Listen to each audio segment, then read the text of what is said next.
Broken down the Laguna Hills Hawks for you. Now we'll take a look at the other team, the Aliso Niguel Wolverines. Now this is only their third year that they have been playing varsity football. Hard to believe, in 3 years, at this point they are 9-0, 9-0 overall, and you know, they've got a great football team. And Bill, when you look at their quarterback, he was starting this year, about I think the second game of the season he started. It was Wes Thomas. He is the quarterback now. Scott Nemeth runs that wide receiver. Also, he can be utilized to stretch out the offense and let these guys pass to him as well. But starting at the top, Wes Thomas is quarterback. Well, Wes has done a great job. I told you early in the season, I said, here's a guy who lives right down the street from me, and I see him out playing basketball at our next door neighbor's house, and he tells me that he's going to be a quarterback at Aliso Niguel, and I said, gee, I haven't heard of you. And he said, well, we just moved here.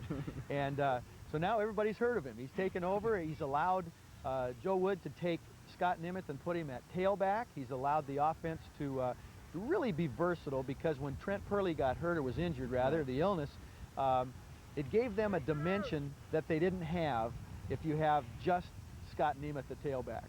Now they have the ability to throw. They've got Andrew Mashburn outside with great speed.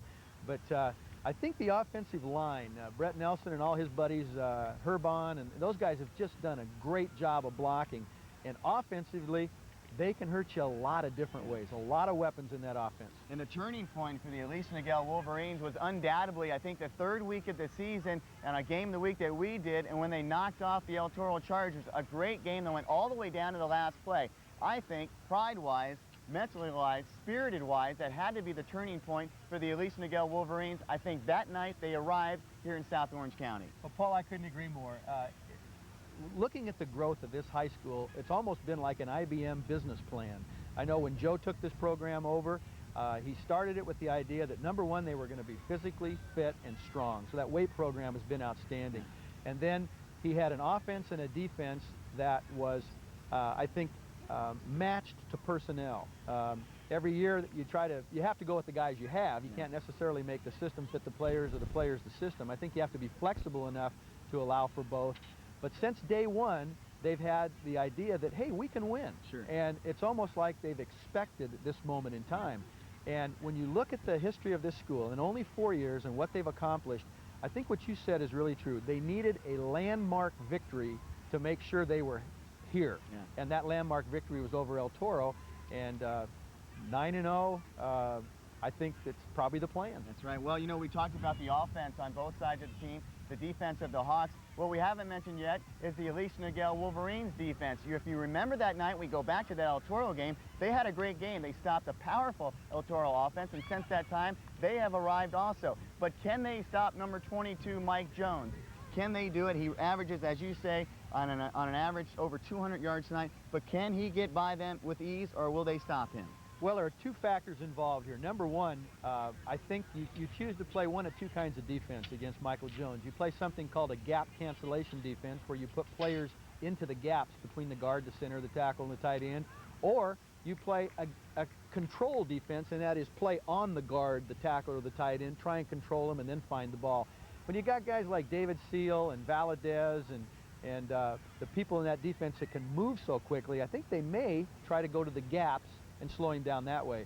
And then out of the secondary, you've got John Hefty and Singleton, the guys that can come up and really make plays on the sweeps. Yeah. So you can't just have a front line of defense. You better have somebody in your secondary that can tackle. Well, you know, what a way to end the regular season. Here it is, the 10th week of the high school football season. Both these teams come into this game undefeated. A Pacific Coast League title will be decided, and the #1 seed in the playoffs will be decided. And most importantly, these schools are only 2 miles away. So you know bragging rights will be thrown around all around the Laguna Hills Mall as these kids shop for Christmas and get ready for the holidays. So it ought to be real fun. We talked about the teams. I want to mention that Steve Bresnahan is, of course, the head coach of the Laguna Hills Hawks, and Joe Wood, coming over from Capistrano Valley 3 years ago, is the head coach of the Wolverines of Aliso Niguel. Both teams undefeated. We've got a good one. When we come back, Bobby will join us on the sidelines. We'll get this underway. It's the Aliso Niguel Wolverines taking on the Laguna Hills Hawks. We'll be back with more right after this.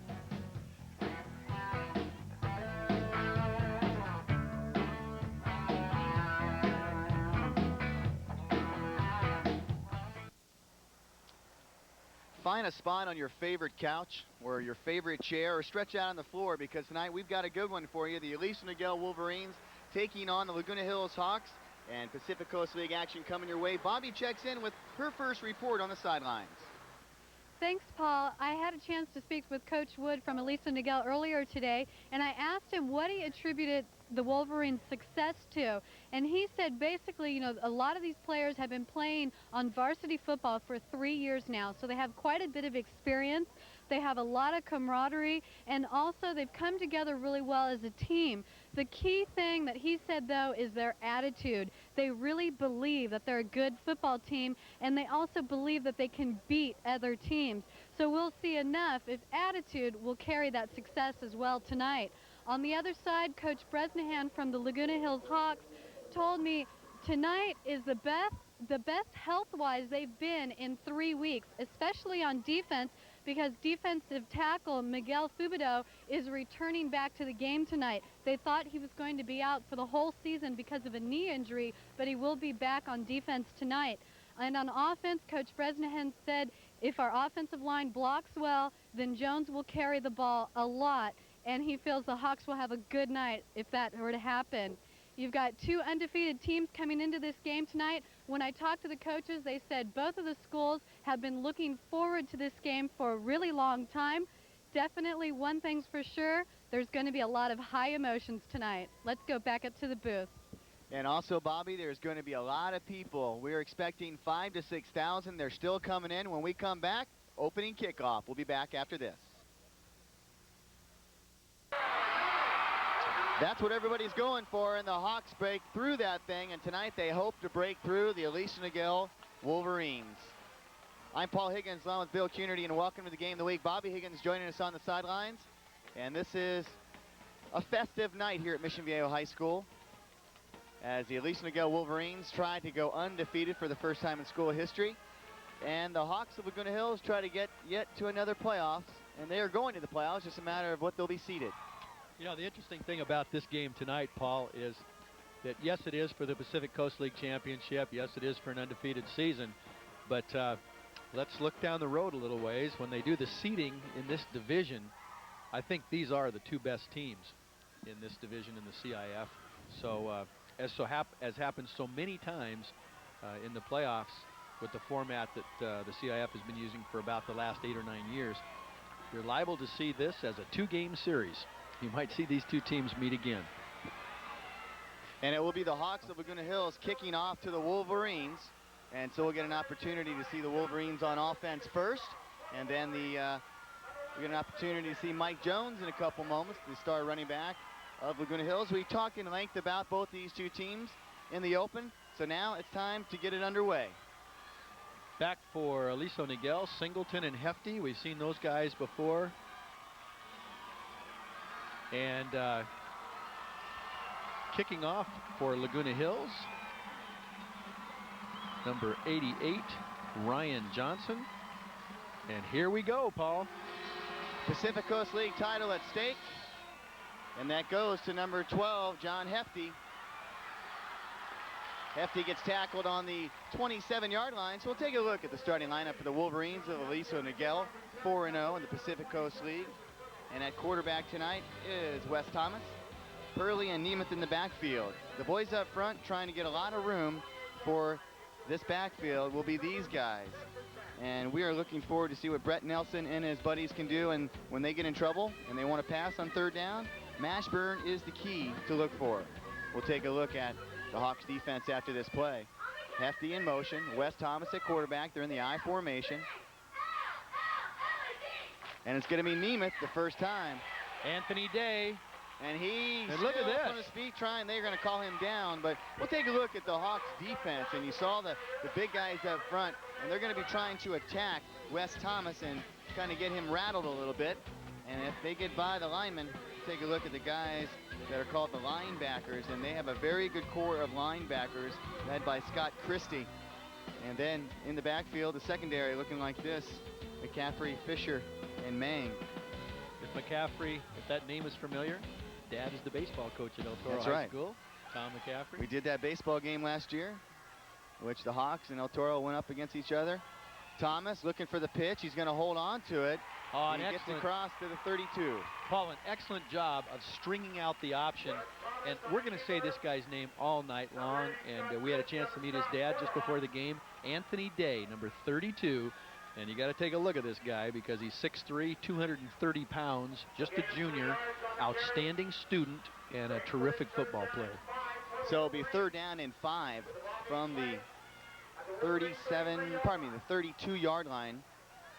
Lone set back in the backfield is Nemeth, and watch out for him catching the inside screen. He's sometimes a decoy, and they get it out to the near side, be a 1st down completed to Nick Singleton. And he'll go both ways tonight, so they get a 1st down. Singleton on the first pass of the night. Wes Thomas looked comfortable in the backfield. Paul, he did, and I think that that's a key to this game. I think that Aliso Niguel really has the ability to throw the ball. This is called a hitch. It's just about an 8-yard route by Singleton. It's a great pass when you need a 1st down, and the corner has to respect the deep route because we know Wes can throw the ball deep. So Aliso Niguel comes out with the first down of the game. And you see them stretching out the offense. Trips to the far side. Thomas rolling out to his left. He's got a man open, the short man. 1st down, Mashburn. Mashburn's got a 1st down and more. He gets down to the 30-yard line. Untouched, uncovered that time. We saw it develop nicely up here. Mashburn looked around before he caught the ball. Said, hey, I know I'm not going to get hit. I'm going to catch it and then run upfield. Well, this is a terrific football player. He's got great speed. And if you watch at the top of the screen, you're going to see a little sideline route from the inside receiver. And then Andrew runs a curl. And he's wide open in that zone back there, and Thomas throws him a dart. And then that's one thing Andrew does well. After he catches the ball, there's a straight arm, but he'll get you another 10 or 15 yards with his speed. He picked up 12 after he caught that one. I formation once again. They're going to go to Nemeth. Shake it up a little bit. Nemeth gets 4 after he's first hit, Bill. Stumbling forward for 4 yards, down to the 25-yard line. Tackled by number 76, Ian Bochenik, and Ian 6'3", 330 pounds. And the one thing about Scott Nemeth is that when you watch him run, it's obvious that this guy's been in the weight room doing some squats because he has tremendously strong legs. Ryan Devine and John Hefty come back onto the field. Mashburn wide to the left, Hefty in the slot formation. Devine set up near set with Nemeth in the backfield. And they jump, and they get him. Wes Thomas gets him. And in looking at Wes Thomas, a young quarterback, you see him just clapping and getting excited about that. He drew him off, and they'll push it up 5 more yards. But talking about a quarterback that comes into a situation, Bill, Wes Thomas probably looked upon at this team as one of the best athletes on the team. Well, he certainly is, Paul. And I think for both of these guys, for Wes Thomas and for Corey Pardo, these are 2 terrific athletes. And the similarity is they both love to play the game. There wasn't a hint of nervousness in either one of them talking to him before the game. Nemeth's got a lane. Nemeth down to the 10. He cuts up. He's going to get in. Touchdown, Wolverines. They strike first at 8:37 to go in the first quarter. They really did a great job coming down the field. You know, something that we haven't seen a lot of from this team. They've been pretty much a power-oriented team with Trent Purley and Nemeth running the ball, and you've got Nick Gerasimu out there blocking. Now they're using the option, and the option is sometimes extremely difficult to defense because it's not something that everybody runs, and you've got to account for everybody. You've got to account for the quarterback, the dive back, the option back. Mashburn sets it up, and they kick it through. 7-0. The Wolverines strike. Hey.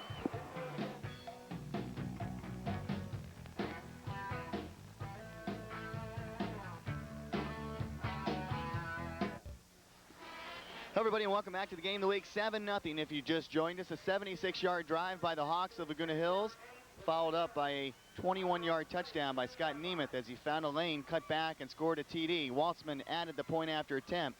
The Hawks on offense, I formation, expect them to run the football a lot tonight with Mike Jones, number 22. Pardo keeps it that time. We'll take a look at the starting lineup of the Laguna Hills Hawks. And Corey Pardo is the quarterback, the young man, and Mike Jones in the backfield. They run him by himself a lot back there, but you'll see from time to time with the I formation, he has got a great offensive line. These guys have done what a great job they have done this year, a wonderful job all the way around. And then the wide receivers, they don't pass a lot, but when they do, they're pretty successful. 7 touchdowns off of 39 attempts.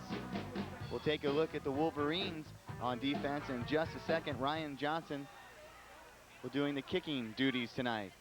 Just inside the first quarter, you see the I formation now, the lone wide receiver far to the right side. Pardo, he'll pitch it to Jones, a late pitch. Jones gets the first down, so a first taste of Mike Jones. And the Wolverines of Aliso Niguel on defense, they look like this. Guys up front, they have a tough job tonight in stopping number 22, but they can do it. Valdez has done a wonderful job tonight.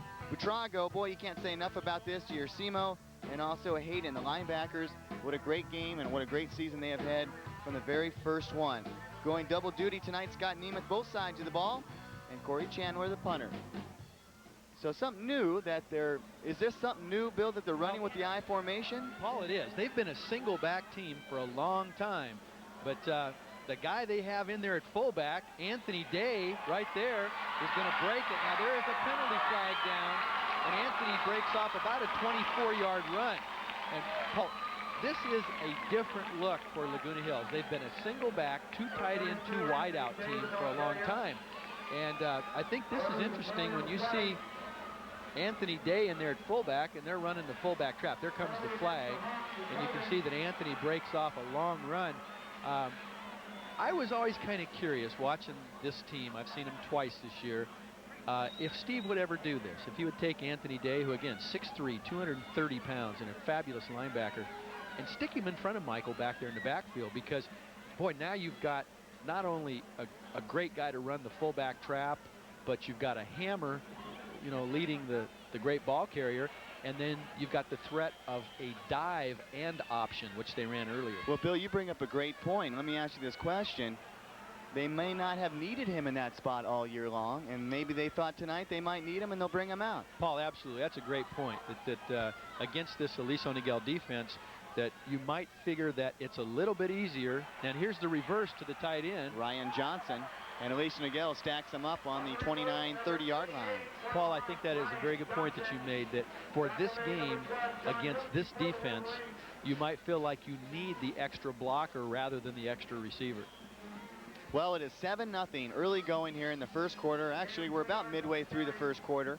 The Aliso Niguel Wolverines struck first on a 76-yard drive. The key play on that drive was a third down and about 5 yards for a first. They hit Mashburn in the wide open. He gets a first down. From then on out, it was a mix-up of run and pass, and they get into the end zone up a 21-yard strike by Nemeth when he got around the corner and found a lane. Corey Pardo, no question about that, Bill. He never intended to pitch that. He gets across the 40 to the 42-yard line. Well, boy, he's doing a great job running this option. And this is something that if you look at early in the season, when you say, well, here goes Michael Jones for 200, 250, so on. If you've got this dive back, which is what Anthony Day is doing right now, you had better keep a guy on Jones for sure. Now you've got to decide how you're going to defend the option. And with two tight ends, they'll do something called load blocking, and that is they block the man responsible for the quarterback, or the tight end will block down on the linebacker and leave the end unblocked. So a lot of combinations that Steve is going to use tonight. And it looks like Aliso Niguel jumped offside. Number 58 for the Wolverines gets caught there. It's Jeremy Miller, so each team has one of those penalties. 3 penalties so far in the game, 2 on the Hawks. Actually, let's check it. That was going against the Hawks. I think the left guard moved just before number 58 for Aliso Niguel jumped, and number 58 again, Jeremy Miller. Interesting to look at this matchup up front, Paul. With 2 tight ends, what Aliso Niguel's doing is they're covering the tight ends, the tackles, and the center. And they're leaving the guards uncovered for the most part. They're putting 2 linebackers inside. And they'll shift that back and forth between David Seal and Ryan Valadez. But a real battle between these 2 lines here to control the line of scrimmage. Third down and about 10 yards to go for a first. Long snap count. Pardo, he holds on to it. So far, Pardo has been the main ball carrier. Are you setting up the Aliso Niguel Wolverines defense? Are you trying to make them look at different things before you start pitching off and handing off to Mike Jones? What he's doing at that point is checking at the line of scrimmage, and I'm not sure if both of the backs were on the same page that time, because Corey went right and the backs went left. But in checking at the line of scrimmage, you look at the defensive front and say, okay, which way can we run this play where we have the best blocking advantage? And that in offense, that's called a check with me system. The quarterback may call 2 plays in the huddle. One goes right, one goes left. And then at the line of scrimmage, he can tell his linemen and tell the backs where he wants to go. You see John Hefty back deep for the Wolverines. Good shot of him just a second ago. Left-footed kick. It will hit on the 33-yard line. Hefty will get away, and it will take a Hawk bounce down to the 24-yard line. So the Wolverines of Aliso Niguel will get their second shot at the football on offense. And we have a great crowd on hand. So far, this place is pretty well packed from end to end, from side to side, and they're still coming in. So, and these Pacific Coast League games, they start at 7 o'clock, so they start a half hour earlier than all the other games in Orange County. Only a few leagues go with the 7 o'clock start. I think the coaches that are in the league actually enjoy it. Gets them out a little earlier. Sure it does. Some of the fans coming down the freeway have a harder time getting here, but once they do, they're out earlier. The newspaper guys enjoy it. They do. They because get a little they've more got time. those deadlines, you bet. Well, you know, you can't say enough about these two programs. They have brought back some electricity in South Orange County with football. They've been getting great write-ups in all the papers. And, you know, congratulations, our hats off to all the football players and the coaches and the community for bringing back a great football atmosphere here in South Orange County. And we'll see it again tonight, starting on Saturday night. Our doubleheader, Mater Dei and Capo, coming up after this. If you're watching on Saturday, we start it then. And they run left, and they get a lot of yards, Bill. They get back some of those coming from the penalty. You know, it's nice to see this guy back playing football again. Trent Purley, who earlier this season had a virus that was kind of tough to get rid of. But this is a guy who last year was the mainstay of the running game for Aliso Niguel. And a big, strong guy. And I think everybody, the Laguna Hills coaches, I think everybody's happy to see Trent playing football again. Very excited to see Trent. I talked to him in one of the games we covered when he was on the sidelines, and he was just itching to play. And it's good to see him back. Man in motion, that's the big guy, Nemeth. Thomas throws behind the intended receiver. Intended on that was Corey Chandler, the tight end, at 6'4", 215 pounds. He's a senior. And when you look at these two teams, Bill, next year the Hawks are going to be just as strong as they are this year. Mike Thomas is only a junior. Number 32 with the Laguna Hills Hawks, who we've already seen tonight. Anthony Day, he is only a junior. They'll lose a quarterback, but they have a great running team. Paul, you are exactly right. It's a young Hawk team. On the other side, this Aliso Niguel team is primarily a senior football team. 3rd and 6 after this play. We'll check in with Bobby down on the sidelines. Thomas, he gets hit as he pitches it. But the man with the football, Purley, there's a flag on the play. While they check off this play and check off the penalty, we'll check in with Bobby. Thanks, Paul. When I spoke with Coach Wood earlier this week about his game plan, he said one of the things they wanted trying to do, especially in tonight's game, is to not make a lot of mistakes, to try and do all the basics correctly. And one of those ways of not getting mistakes is that we want to make sure we don't get a lot of penalties, and also when they get in the scoring position to make sure that they follow through with the score. And one last thought, he says we want to really make the kicking game work for us tonight. If we get a chance where we need to change the momentum, we're going to try and use the kicking game to make it go in our favor. Let's go back up to you.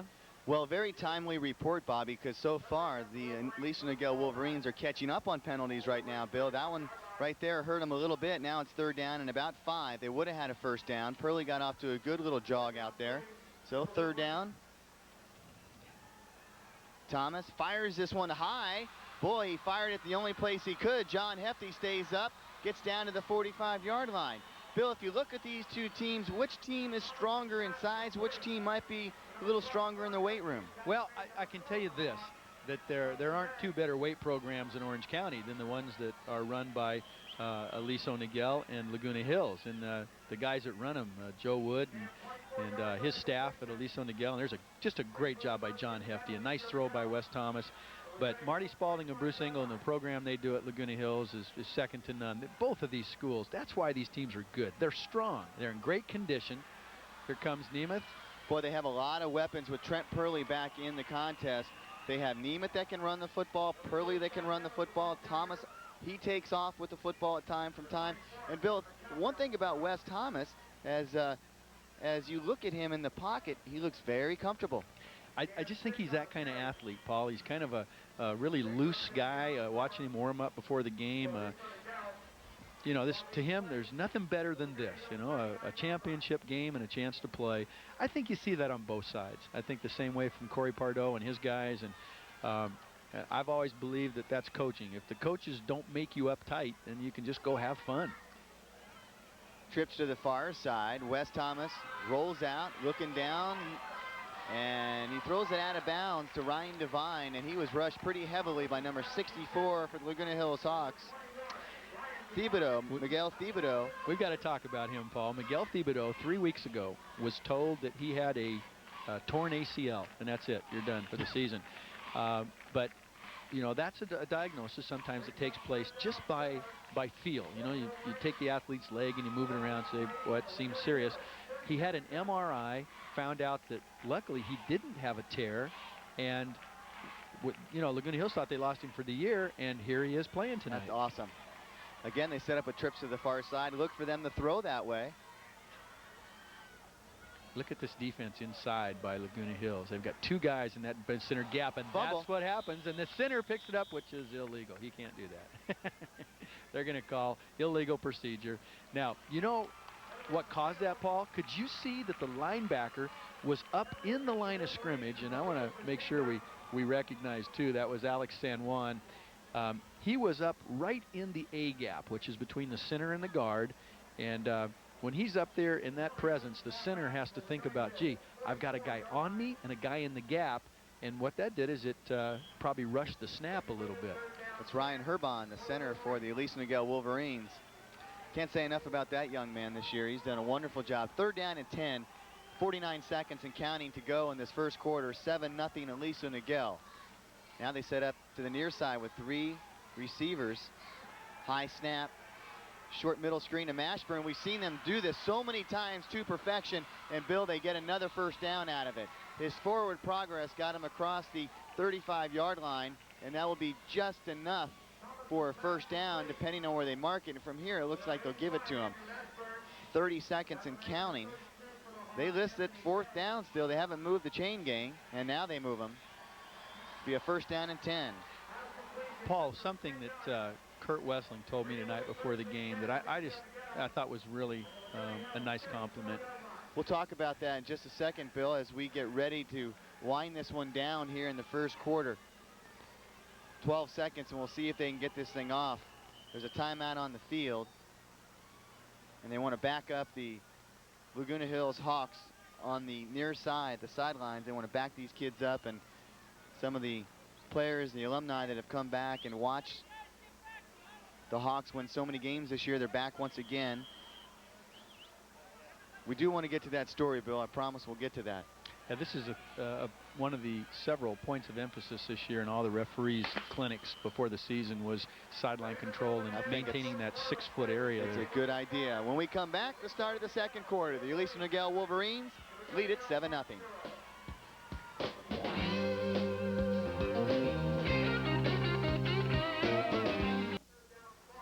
Welcome back to the game of the week, 7-0.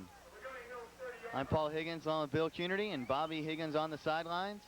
And, you know, sometimes, can we get a shot? Yeah, out there in the, on the boundaries of Mission Viejo High School, those are the little guys practicing. Joe Mark's getting a great shot of that.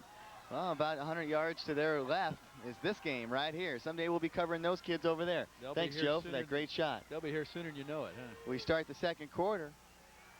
Wes Thomas, there's a flag on the play. Early in this game, we've seen our share of flags. And, Bill, if you're looking at time of possession in the first quarter, Aliso Niguel dominated with the clock. They did, and I think that would be a worry if you're Laguna Hills, that you can't get the ball back away from them. They have the ability to really pound it on the ground, but also Wes Thomas is successful in the air. They tried a tight end screen on that last play, and there's a penalty for a back in motion. That's going to put the ball back. Oh, I think it's going to be marked at about the 38-yard line. It's going to bring up 4th down. And so we're going to have a punt.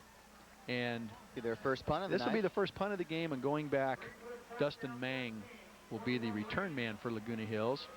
Now, Paul, you're in an area here. If you've got a few tricks up your sleeve, this is a fake punt area. The ball's down inside your opponent's 40-yard line. Well, you have a great ball handler that's going to be taking the snap, Scott Nemeth. Now take a look at the guy. Aliso Niguel a little confused right now as they're trying to bring in some extra players. And the up back is also Andrew Mashburn. They're going to punt it away, and this goes off the side of Nemeth's foot, and it takes a great Niguel bounce all the way down inside the 10-yard line. So it looked sloppy at first, and boy, if he couldn't have planned that any better. You know, there is a rule in football that I think if you watch it long enough, you'll probably see it. We saw those guys on the punt team go down and just touch the ball. That's not dead. If you touch it, if you're the return team and you just touch it, that does not stop play. So a very smart return man could run over and pick up that ball and take it upfield, and if he got hit and fumbled and the kicking team recovered, it would go back to the receiving team at the point of first touching. So we have our guys pick it up and hand it to the official. That's amazing. That's a rule that sometimes people can take advantage of. Well, Bill, when he was first in junior All-American football, he was known as the Freight Train, talking about Mike Jones. Didn't really like that name. Nowadays they call him Mr. Jones, and for good reason. I would tell you what, with his statistics, they speak for themselves. That when you run for that many yards, I think, as Wayne McKaylian, the principal, told me, that he's a terrific young man. He gives great credit to his teammates, but he is a phenomenal running back. Well, sophomore year, Mike Jones rushed for 2,340 yards and 25 touchdowns.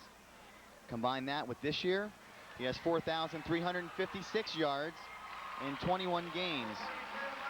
Now He averages about 207 yards a game, Bill. Sorry, Paul, when they've gone away from the fullback look now, and they've gone back to their two wide receiver set. What happens when you put the two wide receivers out there is you remove a strong safety from that run defense. And you know, either way, you can put Anthony Day back there and have a real hammer for your fullback, or you can go with the two wides as they're doing right now, and they take Mang outside and Navid's outside also. So this does make it a little bit easier to run to that side of the field. I thought about that too, you know, as Pardo keeps the football, but I thought about Mike Jones. You know, mentally wise, maybe he didn't like that back in front of him. Maybe he had a better look without him right in front of him. And good thought. I mean, it's just a thought. I don't know about what Mike Jones thinks about it, but if he's been running the lone set back there all season long, and now he's got a guy in front of him blocking, sometimes good point. You get cramped a little bit. Sure. I think in college, what the colleges would look for is, can he be a single back? Now, he's proven that beyond a shadow of a doubt. And now he's got Anthony Day in front of him again. And we have a penalty from the side judge. And he's going to call lining up in the neutral zone by Aliso Niguel. And we all know that is my least favorite penalty. Yeah, Bill has dreams about that one. Well, I'll tell you what, a great crowd on hand here at Aliso Niguel High School. Pardon me, at Mission Viejo High School with Aliso Niguel and the Laguna Hills Hawks. They have really packed them in. We're estimating at least 5,000, and I think that we've got it. You know, looking back over at the side there, you and I had talked about, this looks like old Capo Mission, Mission El Toro crowds and stuff. Setting them up on the hill. Boy, just packed, and it's nice that they expanded the stadium here over on the visitor side. And you know, with the freeway, they cut out the freeway noise with a big wall. Pardo, he's going to pitch it to Jones, and Jones got a lane. He gets a first down before he's knocked out of bounds. And the thing about Mike Jones, you got to hit him high and you got to hit him low. You have to hit him with 2 or 3 guys. Paul, that's exactly right. He does bring a load. When you tackle him, if you don't get him face up or something, he's going to hurt you because he's a strong guy. Interesting, a minute ago, how they defended the option, Aliso Niguel. Wyatt Hayden is an inside linebacker, and it looks like it's his responsibility to lock up on the quarterback on option as often as possible. And he and Nick Girasimo are in there looking for the dive, in this case from the fullback. And that's what they get that time. And boy, there they are. Throwing a lot of yellow towels out there. And this portion of the game of the week is being brought to you by Ballpark Pizza Team. Tonight, Bill and I will be selecting the Ballpark Pizza Team Athletes of the Week. Ballpark Pizza Team, 4 locations in South Orange County, 1 in Santa Margarita, 2 in Mission Viejo, and 1 in Laguna Niguel. Visit Ballpark Pizza Team for great food, great fun, and just a great atmosphere. Say hello to them when you go in there. Tell them you heard about it on the Game of the Week. Also, this portion of the Game of the Week is being brought to you by the Capistrano Car Company. The car of the week, and I've seen it, it's a wonderful car, spotless, a 1965 Mustang, 6-cylinder, automatic power steering. It's class 10 restoration, perfect, and it is flawless. It's red with white interior. The thing is a charm. I think they had it listed under $10,000, right around $8,995, right around there. I can get that to go with the Porsche I bought last week from those guys. Exactly. Two beautiful cars. That's Capistrano Car Company right next to In-N-Out Burger off of Avery Parkway. Here comes the fake reverse, and now he's got a receiver wide open. That was a great play fake, but this one might have been thrown just a tad too far. Intended for number 88 out there, Ryan Johnson. Pardo with a beautiful play fake. This was magnificent. I'll tell you what, when you look at the type of offense they run, it does make for great play action faking, and Corey did a great job of selling both of those run fakes, and just barely overthrew Ryan Johnson. From time to time, Bobby will be checking in on the sidelines. She is working both sidelines tonight. At halftime, she'll talk to the coaches and get their feelings about this first half. About 7.5 minutes to go in the first half. A very, very quick moving game. You would think a high scoring affair, especially after that first drive by the Wolverines. Pardo looking for a first down. When you run the football a lot, you burn a lot of time off the clock. And Bill, if you don't score in a hurry against a team like Aliso Niguel, sometime at the end of the game, you might want to wish that you had some more time. Well, Paul, you bring up a very interesting point. When you do this, now watch Corey Pardo operate here. Nice block by the tight end. He turns this option upfield. You can see those linemen are all working downfield to make blocks. But you're exactly right. Laguna Hills, with this offense, has the ability to shorten the game. If they have the football every time they run it, the clock keeps moving. They don't throw a lot of incomplete passes, so they can get you in a tight ball game and just drain the clock. 3rd and 11, they're going to pass. Very timely play. 37 out there for Aliso Niguel. Portillo with the beautiful hit. Andrew Portillo tying that one just perfectly. The Hawks were hoping for a flag, but they didn't complain because they knew it was a hit, a pass. The pass got connected with the receiver, and then he just nailed him. That was just a case of good defense, as you say. Watch the good play action. This is a little bootleg pass. Corey sets up. Here comes Rich Lewis putting pressure on, and the throw is in a good position. It's a little behind him, but he can catch it. But you have to give Portillo credit for playing good defense here. That's Ryan Johnson, the intended wide receiver, the intended tight end. 4th down and 11. I guess I can say intended receiver off of that. You look who the up back is, and you got to always be aware of that. They're coming, Bill. Corey Pardo is the up back, and so you know they may have a fake. Boy, this takes a bounce, and it takes a bounce right off the helmet of Nick Singleton and all the way down to the 6-yard line. Paul, you know what is so exciting here? Listen to this crowd.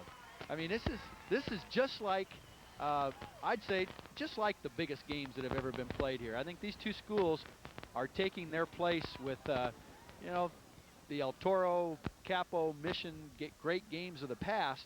Matter of fact, with the enlarged stadium here, this might be the biggest crowd. My guess is now we're closing in on 6,000 or 7,000 people at this game. Aliso Niguel backed up all the way to the 6-yard line on that punt. Here they come running option. And sometimes, Paul, it's a little scary running option out of your own end zone. You have to be very careful with the ball.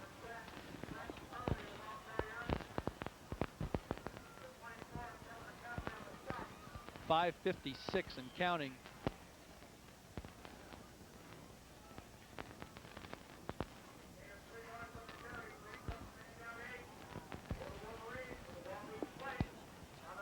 .543 left in this half. 7-0 Aliso Niguel, and they've got the ball, and they're in a 2 tight end offense. And right there's a movement by Ian Bochenik, the nose guard, and I think they're going to call that on Laguna Hills. No, I tell you, they called a movement by the right guard for Aliso Niguel. 5.5 minutes to go in this first half.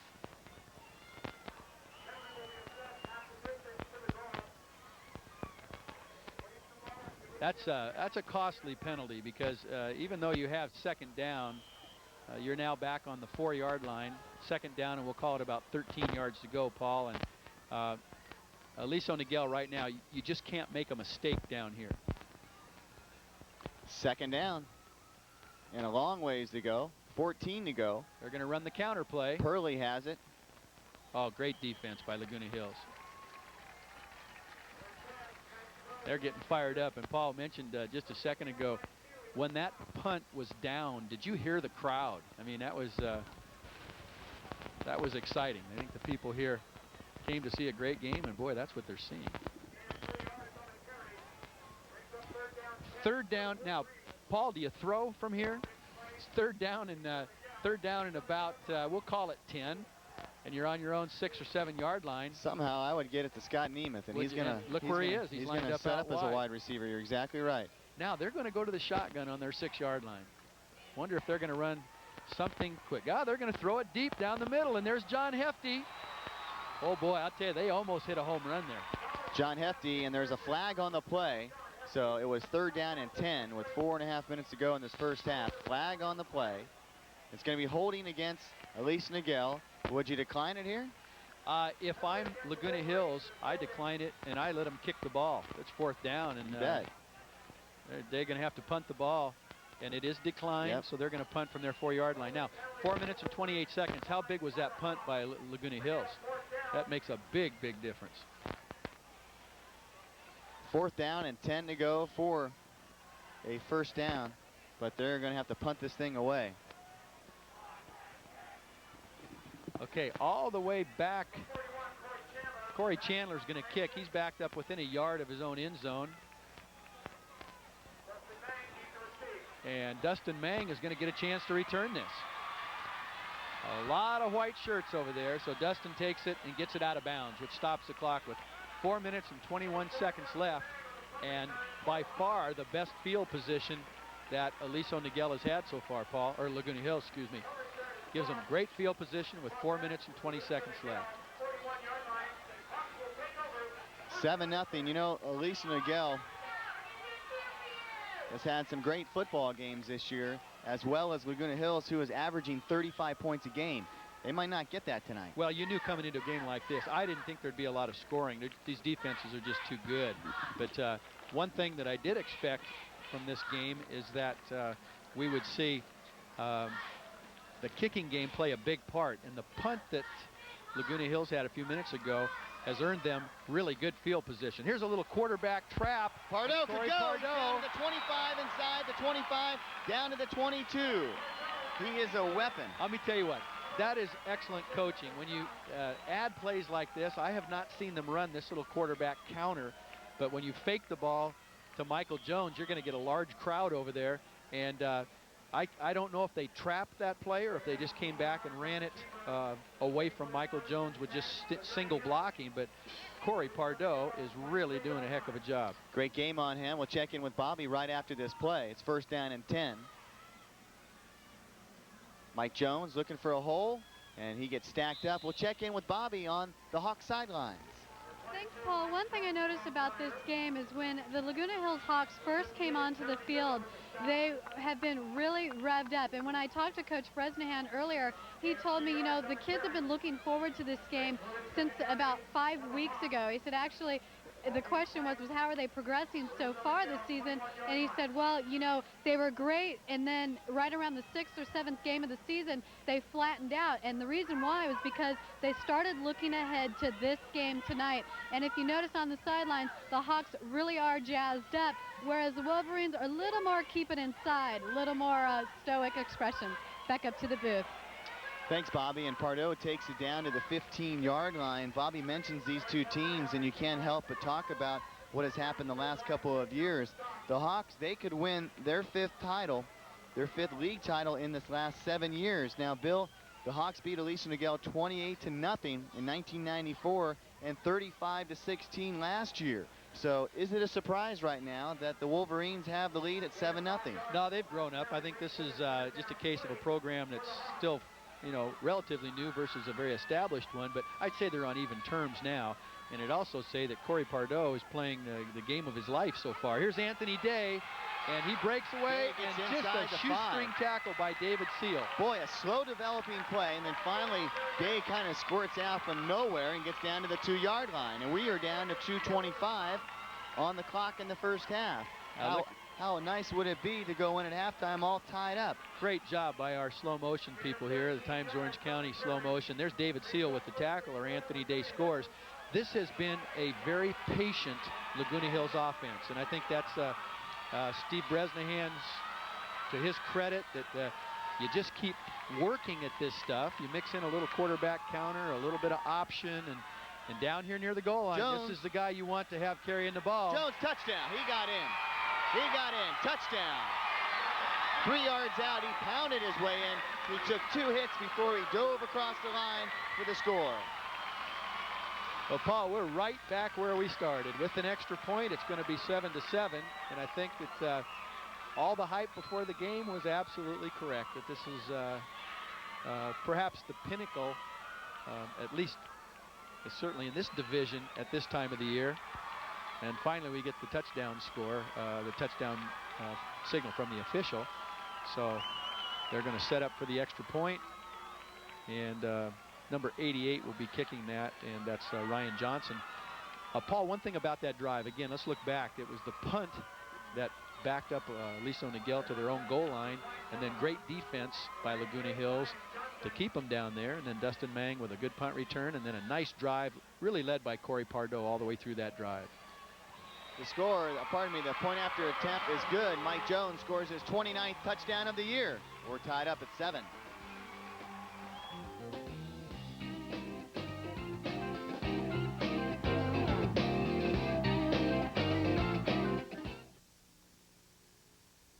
You might see them again.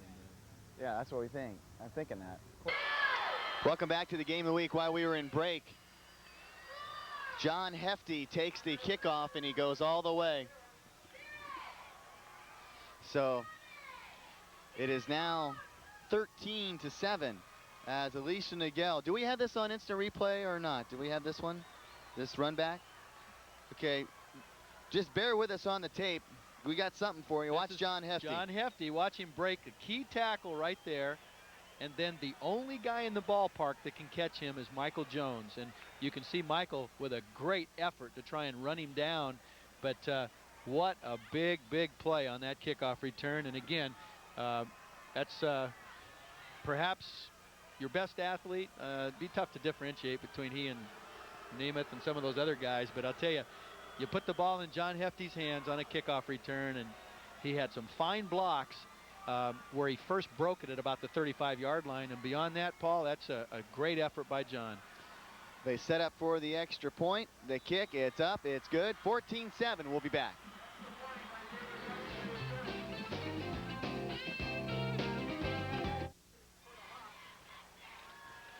(14-7). Aliso Niguel with the lead. Welcome back to the game of the week. I'm Paul Higgins along with Bill Cunardy. We'll check in with Bobby, who's on the sidelines. Mike Jones, the ball carrier. Mike Jones gets stacked up with that. Let's check in one more time with Bobby as she is walking the Hawks sidelines. Thanks, Paul. Just moments ago when Aliso Niguel returned the kickoff for the touchdown, Coach Bresnahan went on the field to argue with the officials. Apparently what he was saying is that one of the Aliso Niguel players signaled for a fair catch, and he was trying to bring that to the referee's attention, but apparently the ref said, no, they didn't see it. Maybe Bill can explain it a little more thoroughly than that. Thanks, Bobby. Oh, there's a great play in the backfield. Number 66, David Seal, and again, we would expect to see his number quite often tonight. But Bobby brings up an excellent point. If a player on the receiving team signals for a fair catch, no one can advance that football. Matter of fact, it's a penalty to advance it if you signal for a fair catch. And if one player signals for a fair catch, another player can't catch it and run with it. And I think that's Steve's point. He said that someone had signaled for a fair catch, and the official, I guess, didn't either see it or agree with it or whatever, but it'll stand. And here's Jones. He's one step away from breaking. Well, so far they have contained Michael Jones very well. The Aliso Niguel Wolverines have. Jones maybe has 25 yards in this first half. You know, one thing about these two schools, and again, this is reflected by the coaching staffs, that somebody makes a good play, the other guy picks them up, whacks them on the back. That's and right. I really like to see this. Two great teams, two well-coached teams. We'll see what Mike Jones has in the second half. He will be the man for Laguna Hills. When we come back, we'll go over the first half scoring, and then Paul Del Pizzo will join us for the Pepinos halftime report. We are midway through this contest, and right now the Aliso Niguel Wolverines have the lead. The winner will win the Pacific Coast League and be crowned champion.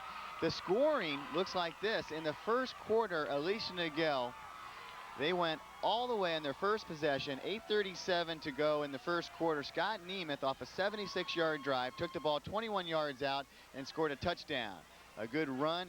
He found a lane up the right side and scored a touchdown.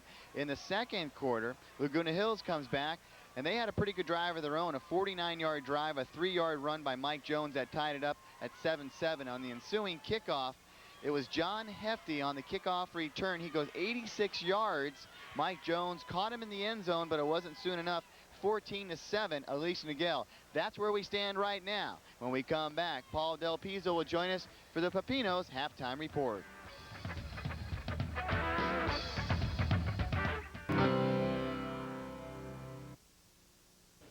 Hello everybody, and welcome to the Pepinos Halftime Report. I'm Paul Del Pizzo, and tonight, as the PCL showdown between the Hawks and the Wolverines get underway, we catch up with head coach Steve Bresnahan of the Hawks and find out his thoughts on his team being ranked 4th, being 9-0, and facing a 9-0 team. But first, to that stat board to find out who the leaders were last week after week number 9. Chris Hayward still leading all passers from San Clemente with 2,309 yards and 18 TDs. Hayward's favorite target, Greg Lang, climbs to the top of the receiving chart with 64 completions, 918 yards, and 8 TDs. Mike Jones of Laguna Hills, who you're looking at tonight, 2,016 yards and 28 touchdowns.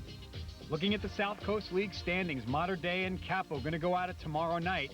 Both at 4-0, this is going to decide the league championship. As long as the Eagles of Santa Margarita beat CDM tonight, the Eagles will win the Seaview League. In the PCL, Laguna Hills and Aliso Niguel, you're watching it right now. They're both at 4-0 and 9-0. The winner is the league champ. Orange County's top 10 hasn't changed much. Mater Dei still the #1 team from the South Coast League. Capo, Laguna Hills, and Aliso Niguel among the top 10 as well. Taking a look right now at last Thursday night's action between Seaview League rivals El Toro and Santa Margarita, this one started out as a tough match, and Billy Newman showed why he's among the county leaders in rushing with his 40-yard gain. That would set up Carson Palmer to take it in from 15 yards out, quickly making the score 7-0. On El Toro's next possession, Mike Strand finds Merle Sango lined up wide, but Sango fumbles and Santa Margarita recovers, setting up their next score. Billy Newman would take it in from 3 yards out, quickly making the score 14-0 Santa Margarita.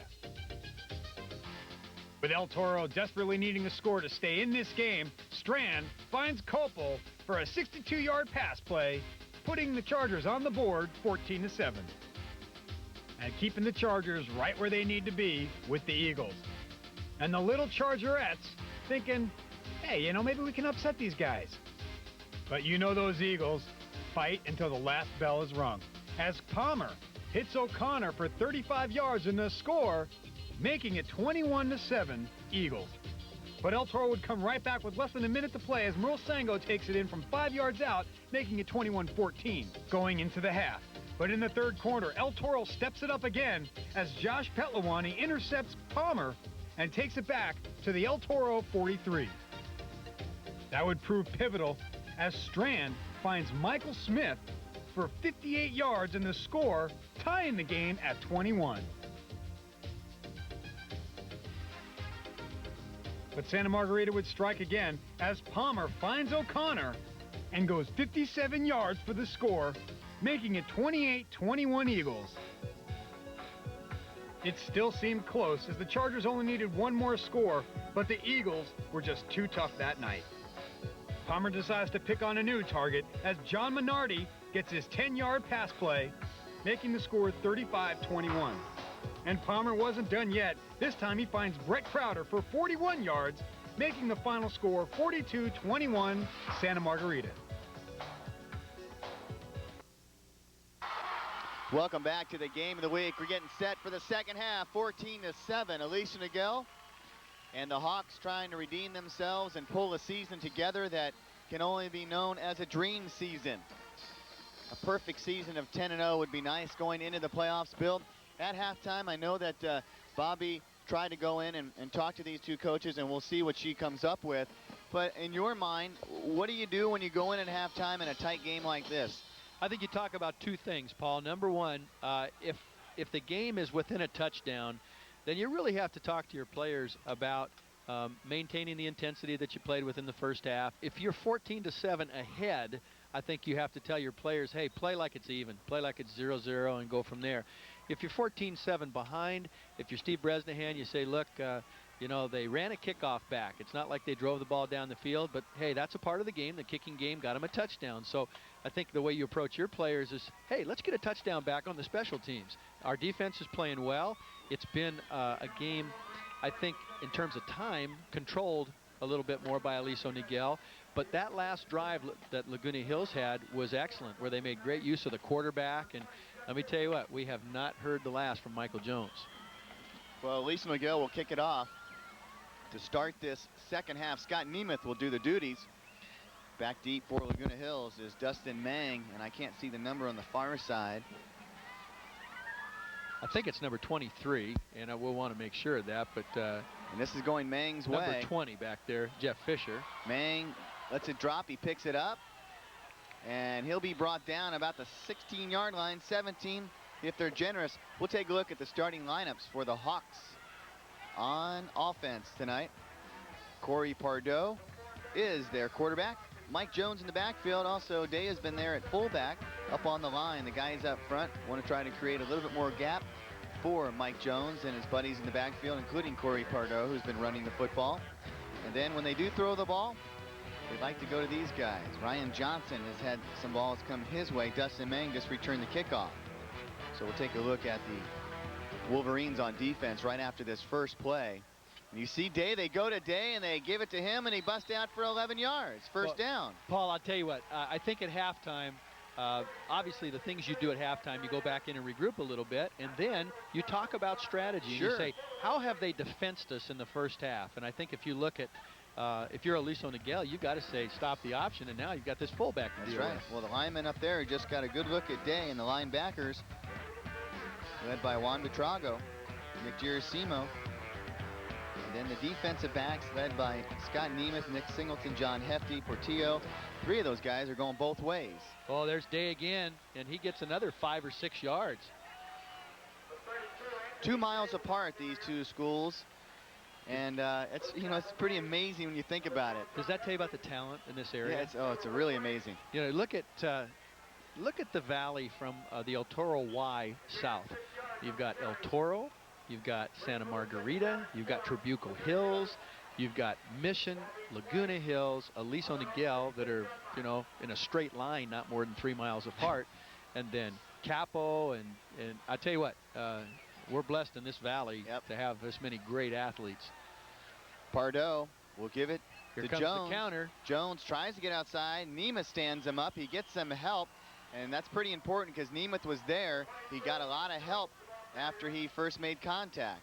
You know, there's a guy down there that we don't get to talk enough about. Matter of fact, I want to talk about two of them for a second. Number 24, Nick Girasimo, who I kind of think could just be a great college fullback. I'm maybe a little prejudiced toward the offensive side of the ball. He's obviously doing a great job at linebacker, but he and Wyatt Hayden are just doing a rock-solid job at inside linebacker for Aliso Niguel. This play has Mike Jones written all over it unless Corey Pardo decides to keep it. They give it to Day instead. Oh, now the guy we just talked about, Wyatt Hayden, he and Girasimo both. Look at him, 24 and 32 were in there, and their responsibility is the fullback. And they did a great job that time. Fourth down, and it looks as though, Bill, they might go for this. As Corey Pardo stays out there, it's going to be fourth down and about a yard, half a yard to go for a first. And if you got a guy that's going to get the rushing record or could get the rushing record this year, you might want to find him and give him the football. Mike Jones, number 22 in the backfield, averages 207 yards a game. Day is going to be at fullback. Pardo's going to keep it. So Mike Jones didn't even have to move, and it looks as though they might give it to him, and they will. That's a very smart call. Got me choked up. It was so good. What you do is come up and go on a very quick snap count, which is really different than the norm, because Laguna Hills likes to come up and they use a long snap count, and they do it to check out of plays and so on. But now you come up and bang, the quarterback gets you 2 yards. A safe call by Steve Bresnahan, I think. Corey Pardo can get you those short yardage first downs. Standing room only here at Mission Viejo High School. Pass completed, first down, and the ball gets loose. And they're going to call it. Are they going to call it a completed pass? They're going to call it a completed pass. Yes, they are. And down at the 41-yard line. Makakawafaki. Great job. Saya Makakawafaki, who is not only an excellent football player, but Paul, I'm sure you remember seeing him on the basketball court. Outstanding basketball player.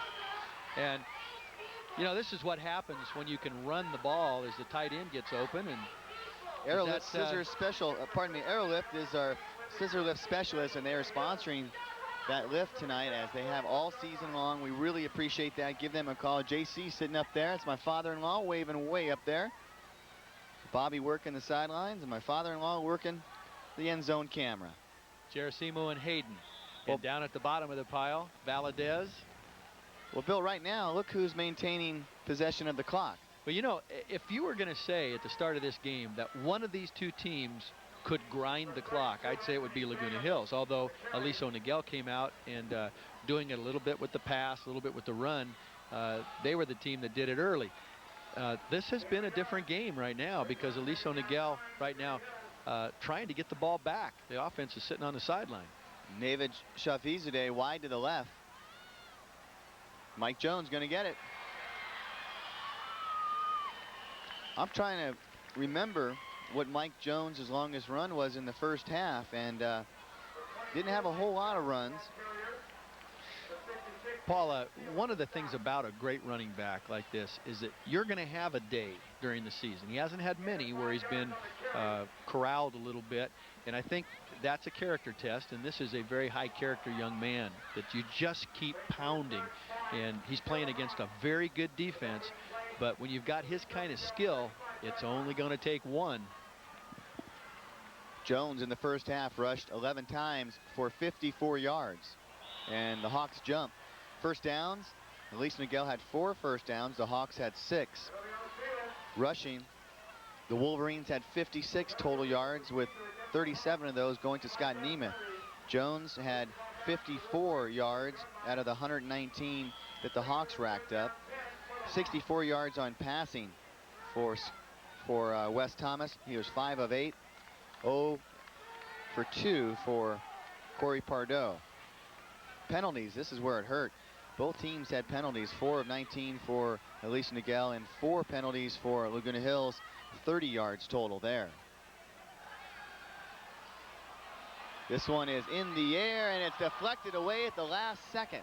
Nice play on defense out there by number 28, and I want to make sure Johnny Tran. That's who it was, Johnny Tran back there, and a little help at the end by Portillo when you look at the way that they play defense in the secondary for Aliso Niguel. They're going to, when you have to defend the running backs, they're going to kind of put the corner out there on an island. It means you're all by yourself, and you've got to defend that bomb.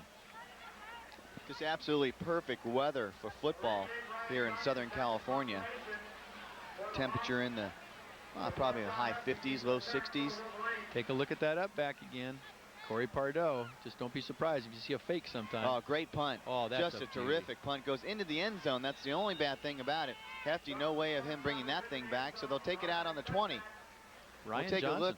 Pardon me, Bill. Quite a foot. We'll take a look at the starting lineups here for the Aliso Niguel Wolverines on offense and also the Hawks on defense. Home of the Laguna Hills Hawks that tells the story right up there. And at quarterback for the Aliso Niguel Wolverines is Wes Thomas. He's a junior, and Scott Nemeth in the backfield. Also Trent Purley has been back there, and John Hefty has also had the football, and he sets up on the near side at wide receiver. Seems like an hour since they've been on offense. That's right. Surprised our crew. Nemeth looking for a hole. He's trying to bust outside. He gets stopped after 4 yards. Good job of gang tackling by the entire Laguna Hills defense, led by McCaffrey, and also looks like the inside linebacker there too, Alex San Juan. Thomas Purley and Nemeth in the backfield. Up front, Nelson Kent, Herbon Gray, and Corey at right tackle. Mashburn, Luke, and Chandler, wide receivers, doing the kicking duties tonight, punting duties. Switching off between Nemeth and Waltzman. Here's an unbalanced line, Paul. Take a look at it. Got 4 guys on the left-hand side of the center. Second down and 6. Nemeth with a hole. He knocks down his own player. Still going across the 40, down to the 50. It's a foot race. He cuts across right in front of the official. He can go all the way down to the 30. He's got the line. Look for him to go. Touchdown, Wolverines.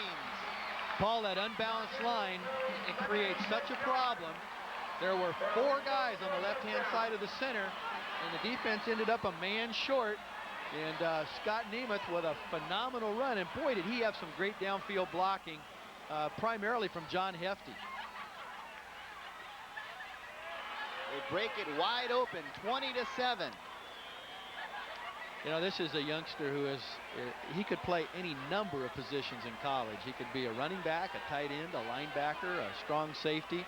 He just has great skills, and I think the thing that I like most about him is how tough he is. Sure He's is. just a tough football player. Point after attempt by Waltzman. The snap is perfect. The kick is just such, and it's 21-7. 5:24 to go here in the third quarter.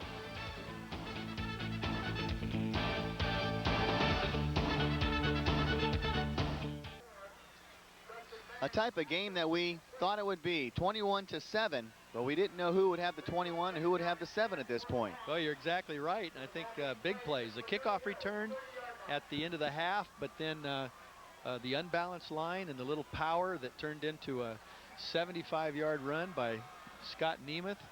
And let's see how the Hawks answer. Scott Nemeth with his 14th rushing touchdown. 17 overall in the area. He has had 3. There's going to be a penalty on this one. Face mask, yeah. So the Hawks will be helped out there. It was second down. So Aliso Niguel racking up 21 points. It was 7-7 late in the second quarter. And then Aliso Niguel returned a kickoff. That made it 14-7 at halftime. And we watched this play develop. Watch Pardo, the face mask there. Unintentional, but still, it's a big one for high school football. It is, and in high school, and again, I remember I was corrected by an official way back early in the season that face mask penalties in high school are all the same. They're all 15-yarders. After this play. Inadvertent or vertent. Yeah, exactly. I just invented a word there. That's okay, Bill. Yeah. After this play, we'll go down to the sidelines. English 1A. Well, they go back to the I formation with the lone wide receiver. Out there on the top of your screen, just outside the top of your screen, Pardo looking for him, and with that, we'll check in with Bobby. Thanks, Paul. Going to the halftime, I had an opportunity to speak with the Hawks running back, Mike Jones, real briefly. And basically, I'm not sure if you're aware of it, but he has had the flu all week long, and he's not recovered tonight. He is still playing with the flu. I asked him if he was tired, how was he feeling. He says, I feel terrible. And he looked really tired. Going out for the half and coming back in, he was walking alone outside of the rest of his teammates. On the other side, I talked with Coach Wood at the end of the halftime and asked him what he said. During the halftime, he said, you know, this is a pressure game. It's all about pride. I told the players, keep up the pressure. Just keep it up during the second half. And they came out onto the field showing uncharacteristic enthusiasm for the Wolverines. And so far, I guess it's paid off. Back up to you guys. Bobby, outstanding point about Mike Jones, and something that Bill and I both failed to mention, because out in the field and in the preview, Bill, you and I talked to Coach Bresnahan. He goes, you know, we said, how's everybody doing? He goes, I'll be honest with you, Mike Jones isn't feeling good. And I took it with a grain of salt. And you said he'll probably rush for 400 yards, those guys that get the flu. But I tell you what, anybody that gets the flu, you know where this young man is at. You feel like the only place you want to be is in bed, either with either with a ton of sheets on you, or you want to have, you want to be sweating to death, either the way. So Mike Jones. I'll tell you what, Paul, you have really made an outstanding point there, and thanks, Bobby, for doing that. We weren't going to talk about it too much because I'm not sure Steve wanted us to mention anything. Of course, once the game gets going, you can say just about what you want, but he told us that Michael's not been feeling very well, and I know that there's Anthony Day breaking away. Oh, he's a step from going. Anthony Day is a junior, and Mike Jones, if you can get a shot at him, number 22 in the backfield for Laguna Hills, and walking a little slow right now, and it's just, something like this drags on. It's hard to shake. Our team, we've had it for the last couple or 3 weeks, and it's this strain of flu. Nasty. It really is. It makes you very weak, and you get a little lightheaded and a little shaky and stuff. And I admire his courage being out there playing. Of course, you probably couldn't keep him away from this game, but we still may see him pop a big one here. First down and 10, Mike Jones. There's the tight end reverse. And they go to the reverse as Bill suggested, and they get inside the 15-yard line. So 2:45 to go in counting in this third quarter. They stop the clock. Corey Pardo running a pretty good offensive set right now, and maybe, Corey Pardo, this is where he really comes to shine. Your best player out in the football field is not feeling well right now, so somebody else has to step up. Is it Day? Is it Pardo? We'll find out. I think that formation-wise and stuff, that reverse has been terrific, and they've run it for years now, but it's a tough play to stop. Now they're in 2 wides. Here comes Jones. Jones across the 10 down to the 9. So he picks up 6. This has been a great drive for the Hawks, and you know what? This is just what they needed at this point in time. Down 21-7, they can put themselves right back in this game.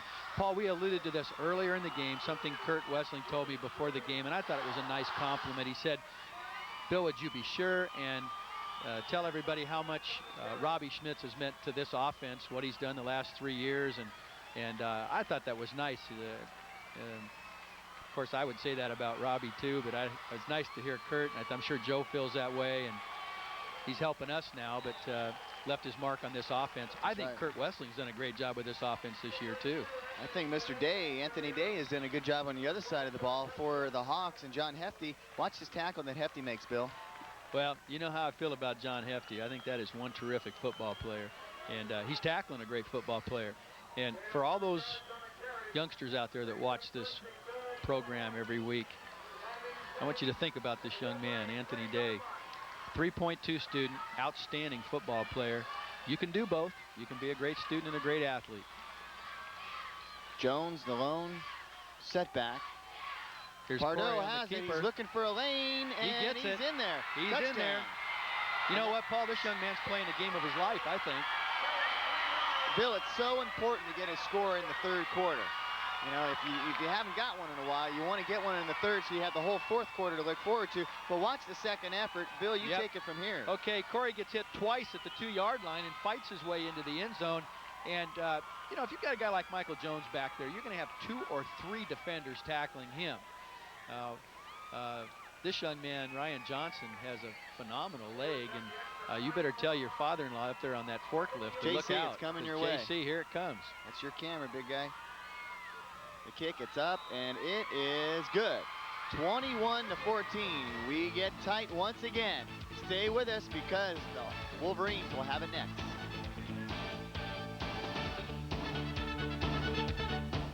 Some of those low. Welcome back, and they try to reverse, and pretty successful. Look who gets the football. That is Wes Thomas, and the whole side of this field they did yelled reverse. All the Hawks fans yelled reverse, and everybody kind of knew what was coming after that. So right now, inspiring defense for the Hawks because their offense has set the tone. And Bill, you take away 2 big plays for Aliso Niguel, and this is a little bit different ball game, but you can't look back on that. Well, those are part of the game, and I think that the kicking game, as we said, would play a big part. I think that Laguna Hills' first touchdown was a direct result of a great punt by Ryan Johnson, and then Aliso Niguel comes back with a kickoff return by John Hefty and then a long run by Scott Namath. That drive by Laguna Hills was just critical. Got him right back in the game. There's only 35 seconds left in this third quarter. Now, that can also inspire your defense. There's that unbalanced line again. Boy, they like that thing. And well, Paul, maybe after the break, we can explain what happens with that unbalanced line. Let's do that. Well, third down, they will not get another playoff. We'll step aside. We'll be back with more right after this.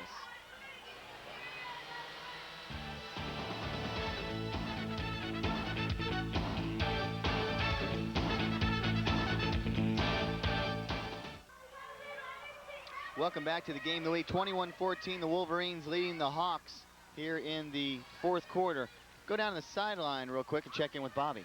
Thanks, Paul. Just a few moments ago, you were taking a look at Mike Jones for the Laguna Hills Hawks having his hands taped up, and I just wanted to let you know that he's not hurt. He just had his hand scratched. Probably someone stepped on his hand, and the policy is that if the referees see any blood on any of the athletes, they'll be taken out of the game until it's cleaned up. So he was just getting his hands taped really well to make sure that there wasn't any blood.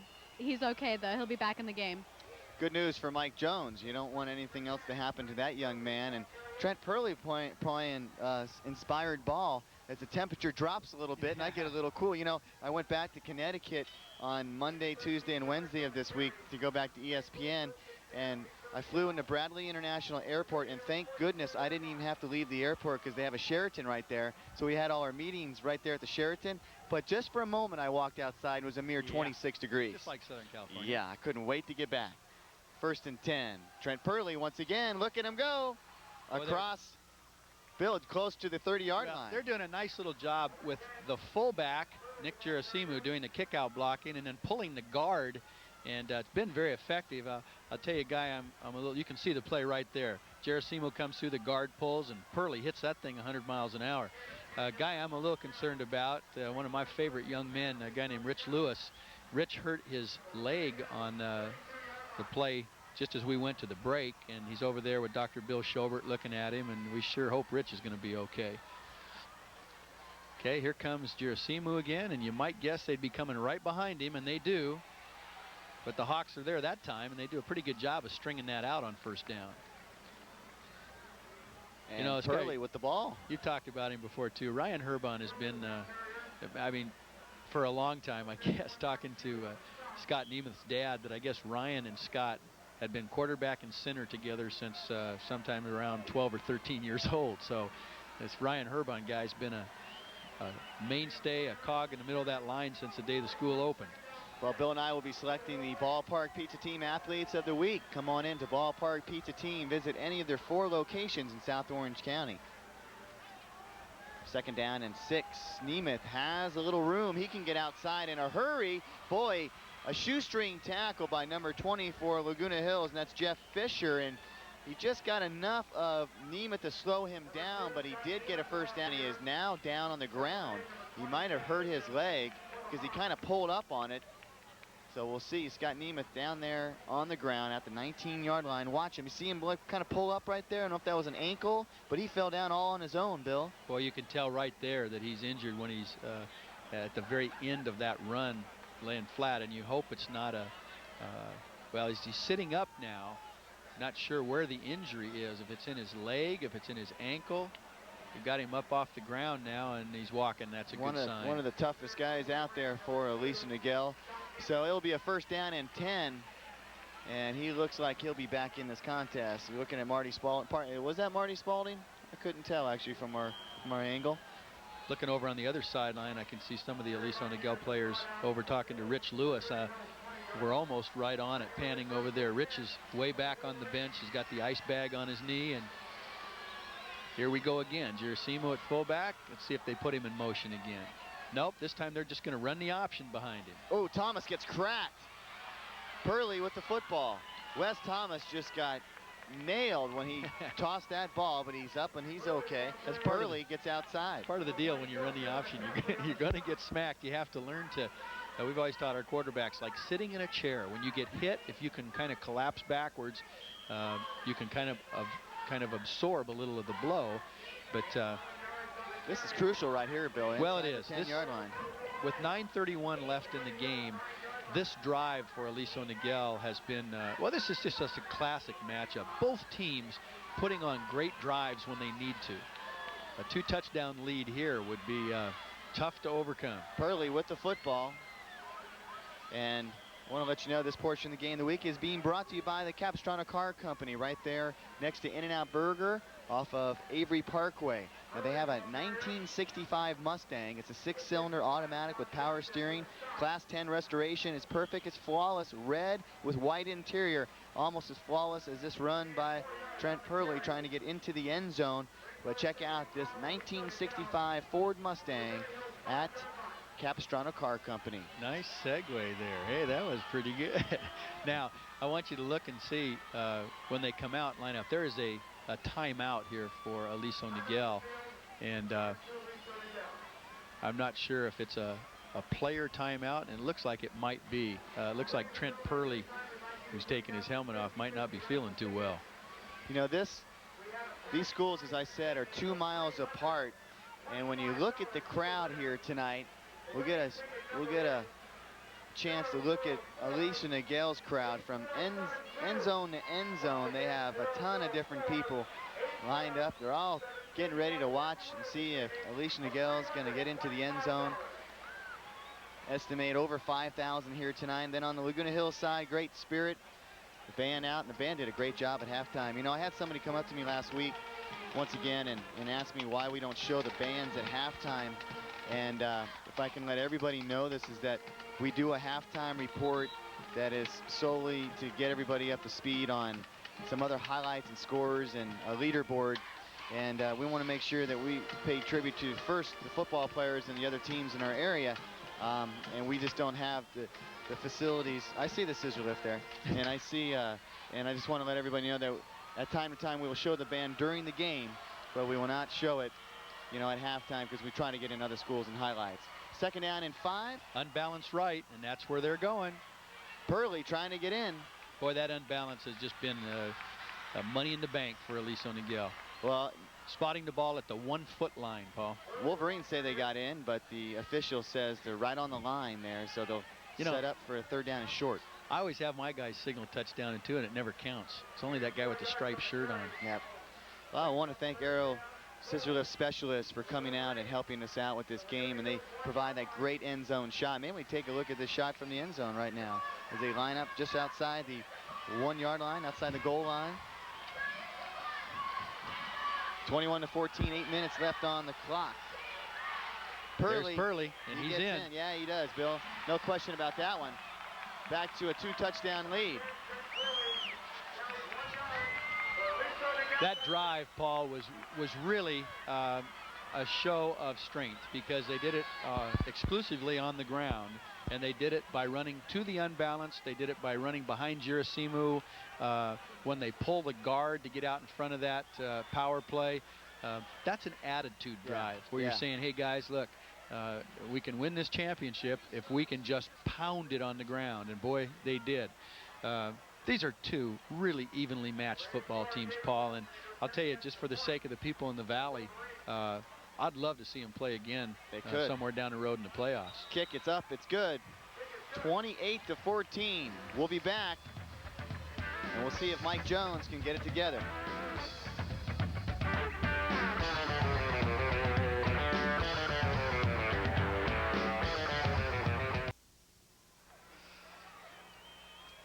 (28-14), and right now what is happening is they're assessing a penalty. Corey Pardo got out and got a 1st down, Bill, and then they threw a penalty on the sidelines when he went out of bounds. 2 penalties, one for clipping on Laguna Hills, and then one for unsportsmanlike conduct against Aliso Niguel.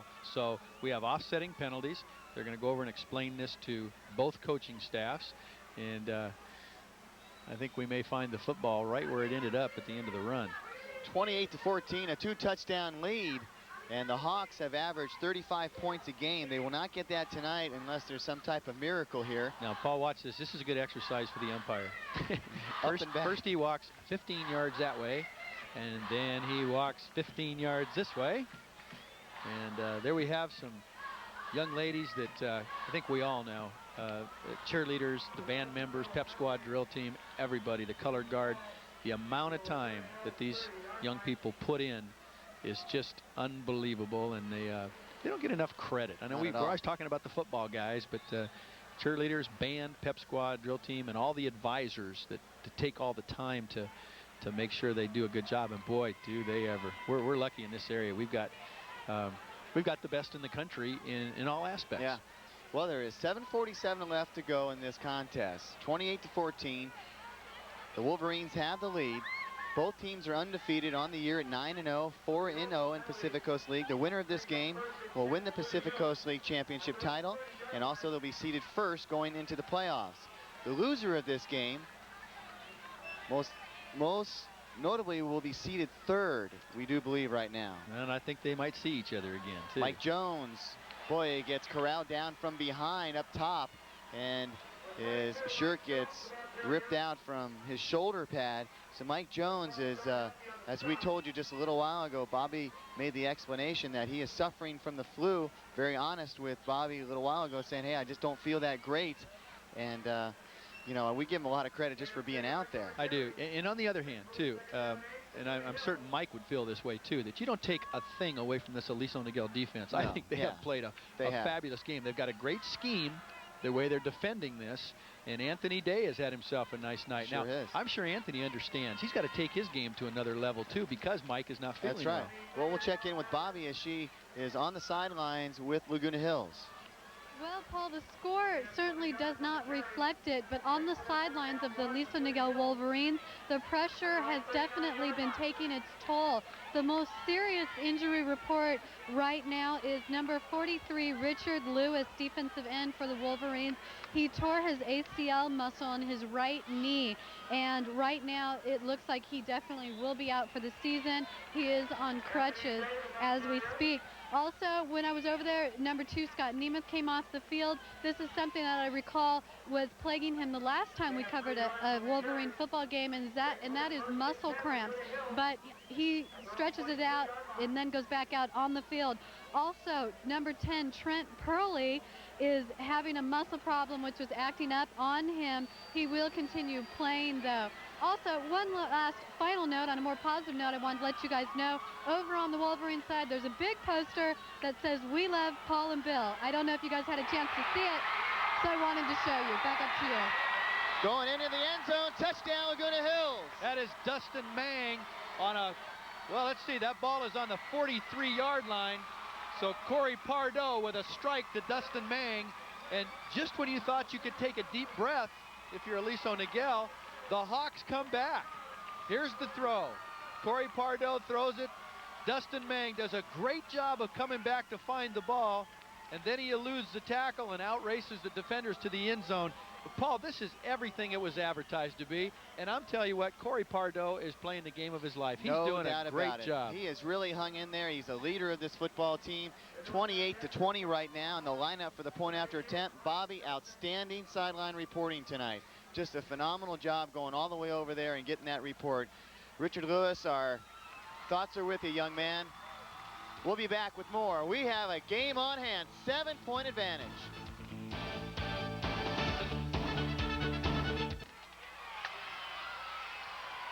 Singleton has the football, and he gets tackled going across the 30-yard line. Tackle made by number 51, Mike Seeley for Laguna Hills. We have a 7-point game, and this is really, the excitement level of this game is built, you know, we build it as a great game, and we have a great game. Well, Paul, I think that if you look at the stands, the place is packed. This is what everybody expected. It's just what they got. I think, obviously, Michael Jones is probably disappointed. I see him on the sideline with a jacket on. I just hope he feels better and gets ready for the playoffs next week. And our thoughts and prayers are with Rich Lewis. That Trent Purley busting okay outside. too. Pardon me, Bill. Trent Purley with a first down, and that's the first thing you don't want to have happen if you're Laguna Hills, as you take a look at their jubilant sidelines right now. You know, Paul, what they can do right now is win this football game with that attitude drive again. This is just what Purley's doing here. Look at the guard pulling again, and let's look for unbalanced and see if they do it. Nope, this is just going to be a fullback, strong set. And let's see if they just run behind Gerasimu again. Down to 50. Here they come. Down to 5:15. Nemeth, there's a flag on the play.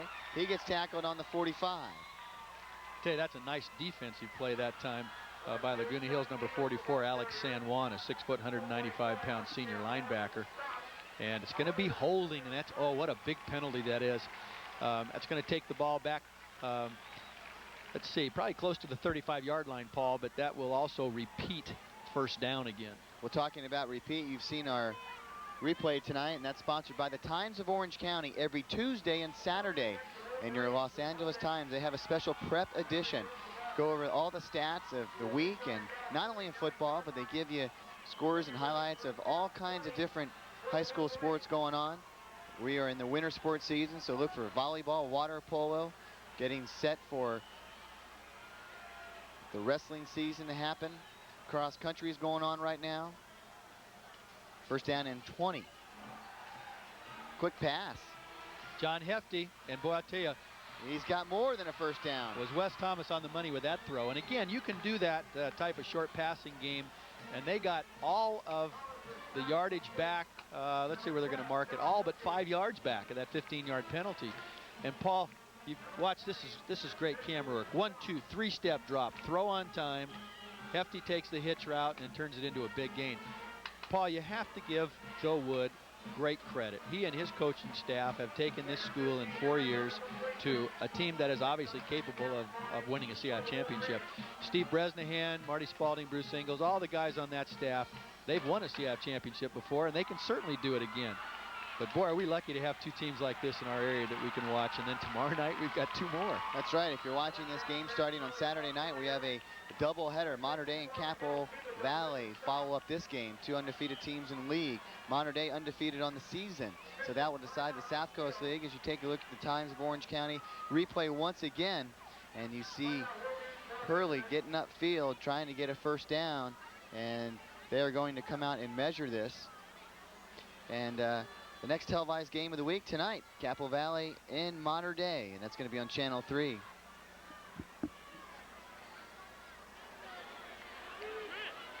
.437 left to go in this game. It's a 7-point contest. And Bill, when you look at this game, a lot of points up there on the board.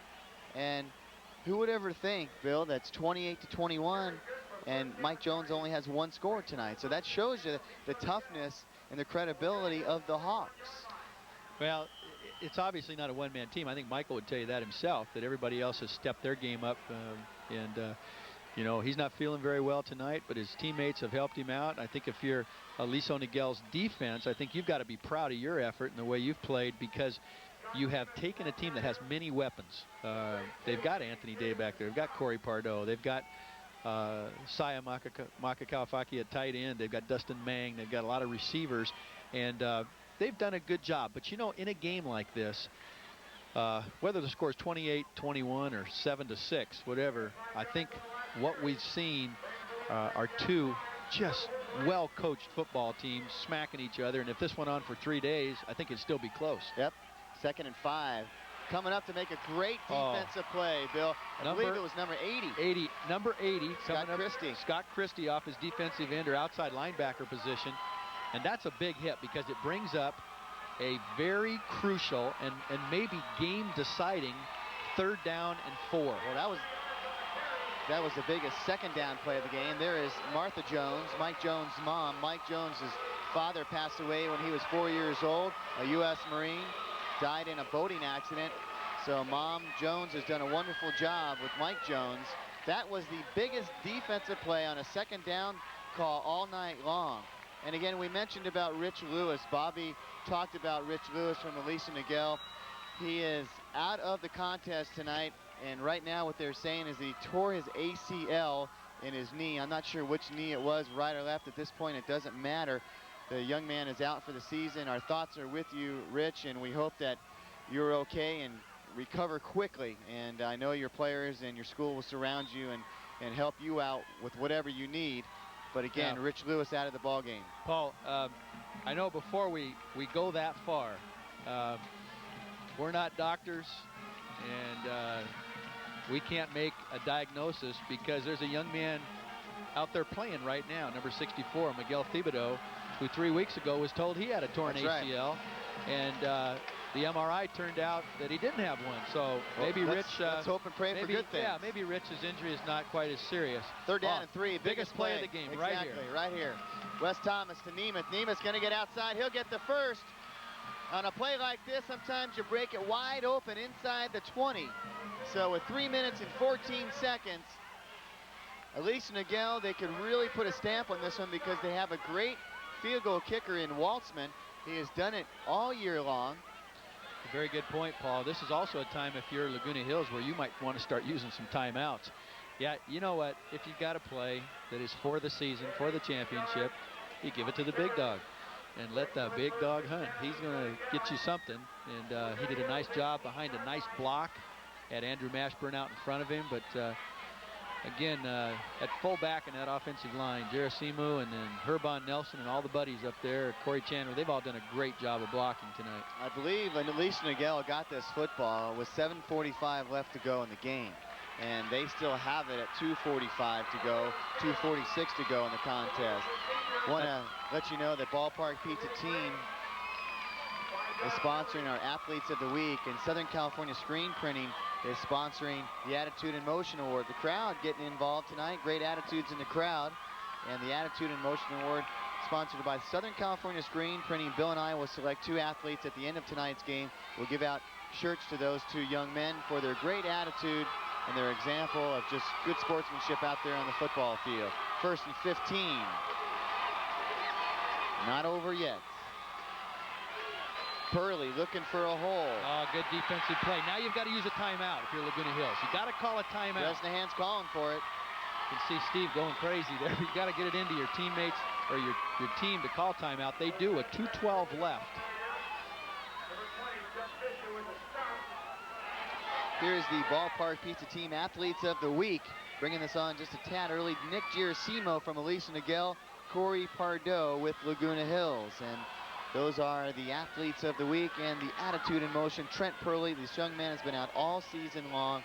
He hung in there, and he is back. And Anthony Day, what a great attitude that young man had. He stepped up for Mike Jones, and we thought that was significant of the Attitude in Motion Award. And we'll show you those again towards the end of the contest. But really congratulate both of those awards and the people that sponsor those, Ballpark Pizza Team and Southern California Screen Printing. All 4 athletes deservingly so tonight. Okay, if you're Laguna Hills, it's time to make a big play on defense, and if you can stop them quickly, and I'm not sure how many timeouts Steve has left, but he'll call another one immediately. If you're Aliso Niguel, a first down could win the game.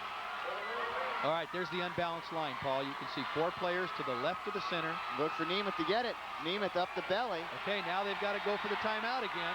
They've got to call it quickly.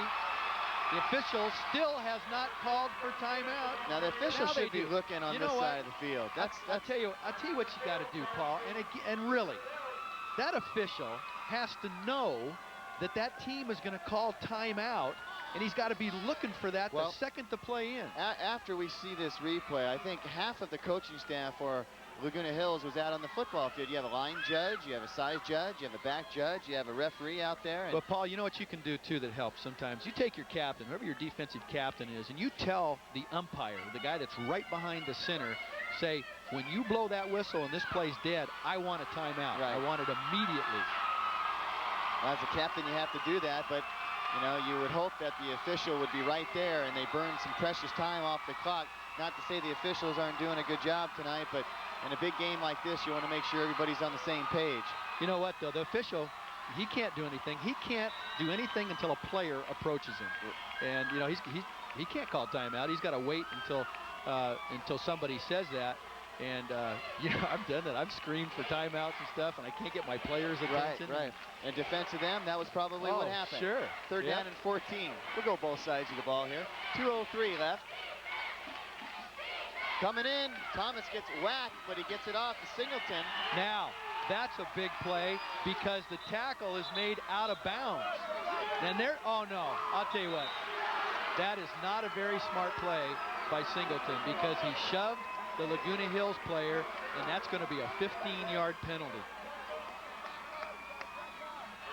And it's a dead ball foul, which means It's going to be 4th down. Well, Bill, first thing you think about is field goal. Oh, absolutely, Paul. Exactly right. Takes him out of field goal range. Or does it? Well, Waltzman's got a pretty strong leg. What, he kicked a 48-yarder over at least? Yeah, he sure did. So this one's going back to the 34-yard line, so it's going to be right around a 48-yarder. If they decide to try the field goal, or their defense has been doing a great job tonight, so what do? You punt it away? It looks they're to me gonna go. Right they're now, gonna like they're going to punt the ball. Yeah. Yeah. Corey Chandler's back there, and it looks like they're going to punt it. Either, yeah, Nemeth will not punt it. Corey Chandler's going to punt it. Well, Mike Jones is off the bench. He's been sitting for 6 minutes or longer on the bench, all wrapped up in a nice warm jacket. Now he is off the bench, and he is getting ready to check into this game. This is a high punt. Be smart if nobody touched it. It goes into the end zone. Almost. Excellent play down there by John Hefty. Yep, we'll get it on the 20. John Hefty has played an outstanding game tonight. You know, Paul, I want to say something maybe in defense of Nick Singleton, too. Nick was tackled out of bounds and was kind of maybe driven a little further out of bounds than perhaps he wanted to be, and it wasn't a very flagrant foul, but I think the officials in a contest like this are always going to try and keep control of the game.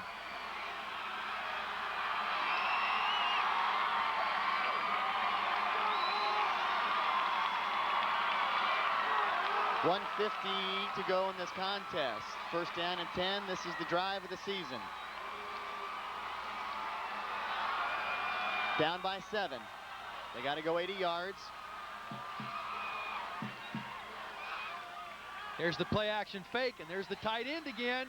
Pardo intercepted. Boy, the ball was tipped twice and then intercepted by, it looks like John Hefty. I'll tell you, there's a penalty flag on the play, and it's going to be an eligible lineman downfield. So the play wouldn't have counted anyhow. It's going to be first down for Aliso Niguel, Paul, and that's going to be the game, the championship, and everything. But what a wonderful effort by both of these teams. My goodness.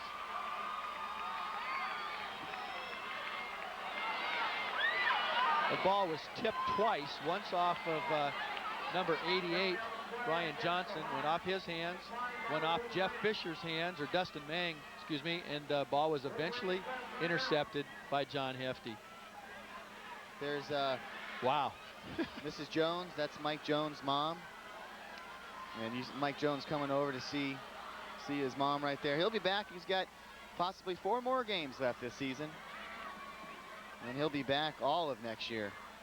And you know, if you're Mike too, you think, gee, what timing? You know, what a bad time to get the flu. What a bad time to have this happen. Well, both of these football teams have a complete season yet to play, and it starts next week. That's right. And Paul, we talked earlier about, I always thought the most exciting time of the year when I was a high school football coach was the Sunday after the season, because you have to go to the CIF office, you find out what the draw is, who you're going to play, and boy, then it begins.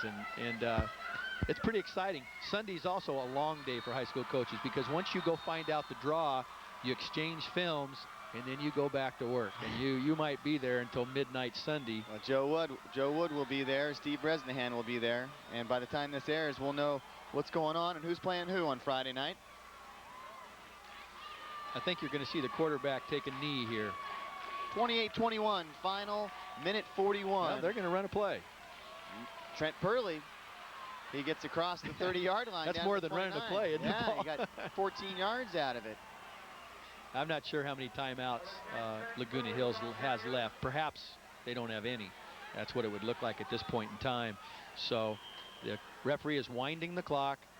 Scott Nemeth is asking them how many timeouts Laguna Hills has left. And minute and 26 seconds left, Paul. Now what you do is, if you want, you put your knee down twice, and that's it.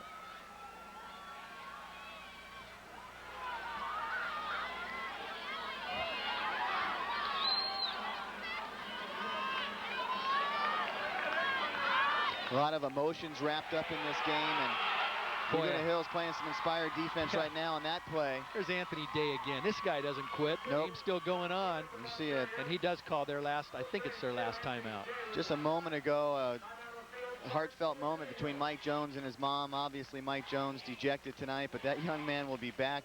He has rushed for more touchdowns and more yards than anybody else.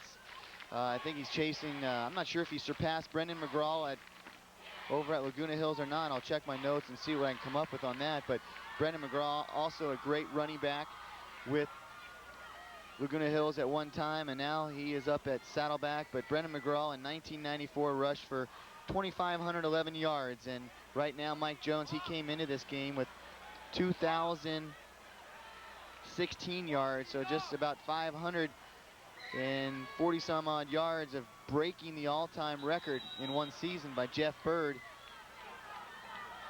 And he's got, you know, maybe 4 games to do it. Yeah, Jeff Bird rushed for 2,576 yards in 1992. So, tell you what, Mike Jones is pretty darn close. With a good game, good couple games, he'll break Brendan's record and maybe surpass Jeff's. He's got a whole nother year to think about that. But you know what? He doesn't think about records. This whole thing about football, he didn't watch football too much of it till he started playing.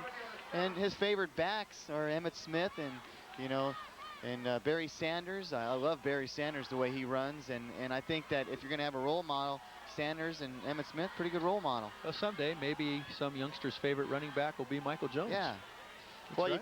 Bill, you know what? You hit it on the head about 10 minutes ago, and you said you can't take anything away from this Aliso Niguel football team. Wow. They played a fabulous game.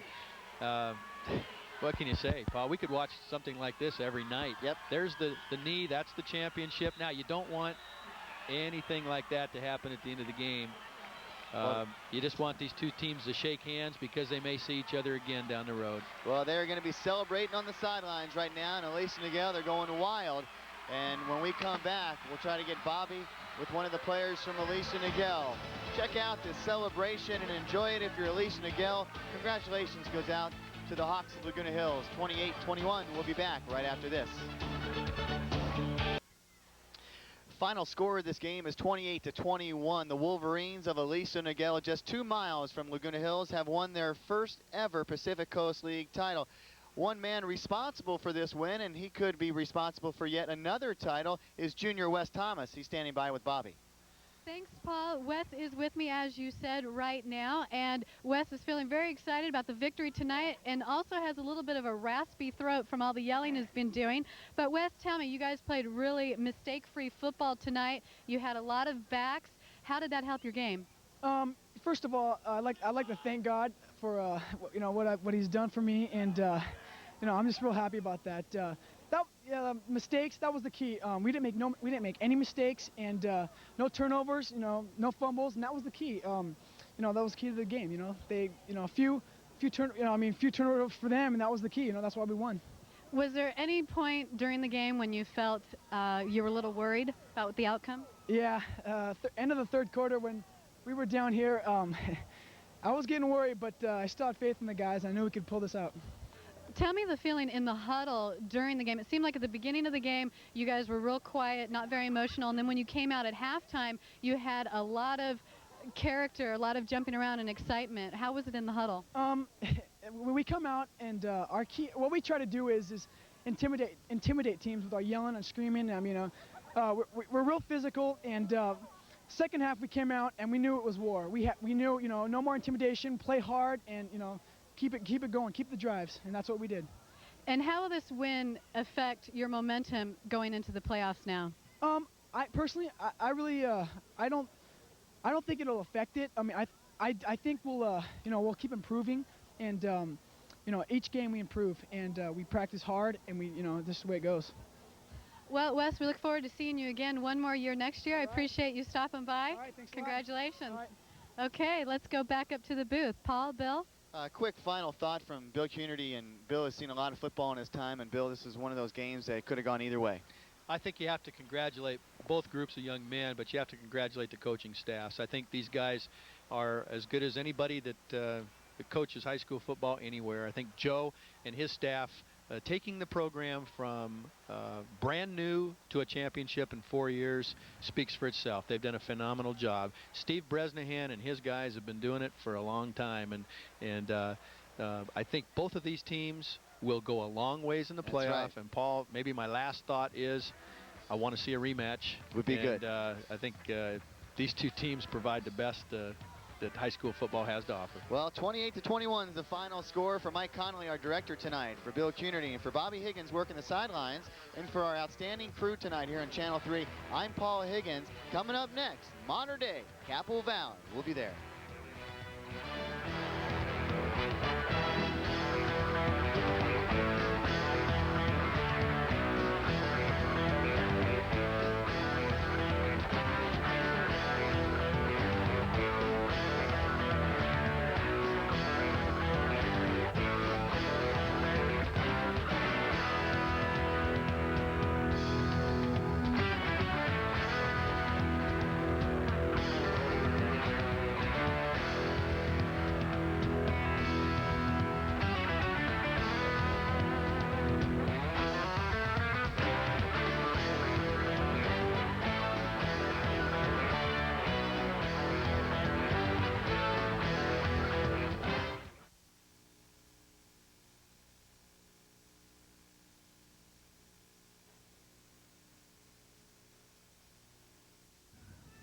It's very seldom that predictions come true. Well, tonight, one will, because earlier this year, matter of fact, 10 weeks ago, everybody picked Modern Day and Capitol Valley in a South Coast League showdown in the final week of the high school football season. Well, tonight we have it. Both teams come into this game undefeated as the Monarchs take on the Cougars of Capistrano Valley.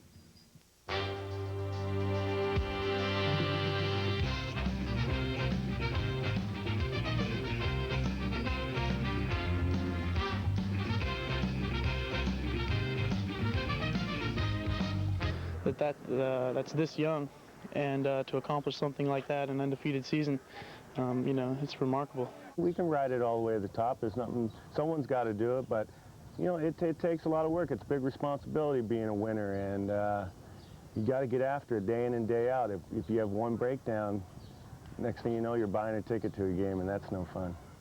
Welcome back to our high school football playoff preview show. Steve Fryer of the Orange County Register joining me tonight, and of course Rancho and Aliso joining Modern Day as the only perfect teams this season. A great game, and I saw you there at that Aliso Laguna Hills game, and that's the game that really put Aliso on the map and has gotten them a lot of confidence going into the playoffs. Scott Nemitz had a great season. Purley over there, Hurley is a great player. Just a tremendous all-around team, great receivers, very good running back, excellent defense. They did a good, even though Jones was sick, they were all over him. He'd go outside, they had two guys on him all the time. Steve, I asked you before the show tonight that if Laguna Hills has a healthy Mike Jones, how do you think the Hawks fare against the Wolverines? And you like their chances in a rematch? Right, they're on opposite sides of the bracket. They would have to meet in the championship game, which I think has a pretty strong chance of happening, even though Rancho's going to have something to say about that. How about John Hefty? What a special teams player. Yeah, Hefty's the guy I was trying to think of, and there was returning that kick for a touchdown, and about as good a defensive back as we have in Orange County too. That guy's something else. I agree. All right, we want to take a look at the brackets, the Division 8 playoff brackets, 16 teams in all. 10 of them are from Orange County, and there you see the Wolverines of Aliso Niguel at the top. Troy Los Amigos, a great first-round game. Santiago having a great year out of the Garden Grove League. Buena Park in the playoffs. Laguna Hills, the number 2 seed. They get the Pacifica Mariners. Sunny Hills, Costa Mesa, another all-Orange County affair, and undefeated Rancho Alamitos in it as well. We just talked about Aliso Niguel and also about Laguna Hills. How about Doug Case and the Rancho Alamitos Vaqueros? A perfect season. Yeah, and boy, what a surprise they're running the ball well again. You know, they've had such a great string of running backs, and Leo Cosi's just another in a long line of those guys. And a pretty quick team defensively, really go after the football, attack the football. And, you know, the Garden Grove League is not really all that tough, and those guys in the league will be the first to admit it. But Santiago gave them a good battle. I saw that game. Los Amigos is always tough.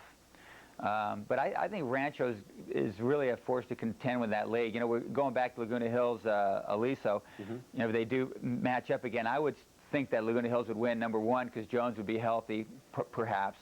And number two, it's an old adage, but I think there's some to it. It's tough to beat a good team twice in the same year. Yeah, I agree with that one. Sean in Placentia, how are you? Hey, I'm pretty good. Go ahead, Sean. Hey, what do you guys think about El Dorado High School? El Dorado. Hot team, 0-5 non-league, 5-0 in the Empire League. So you got to keep an eye on the Golden Hawks. Rick Jones, I think, is a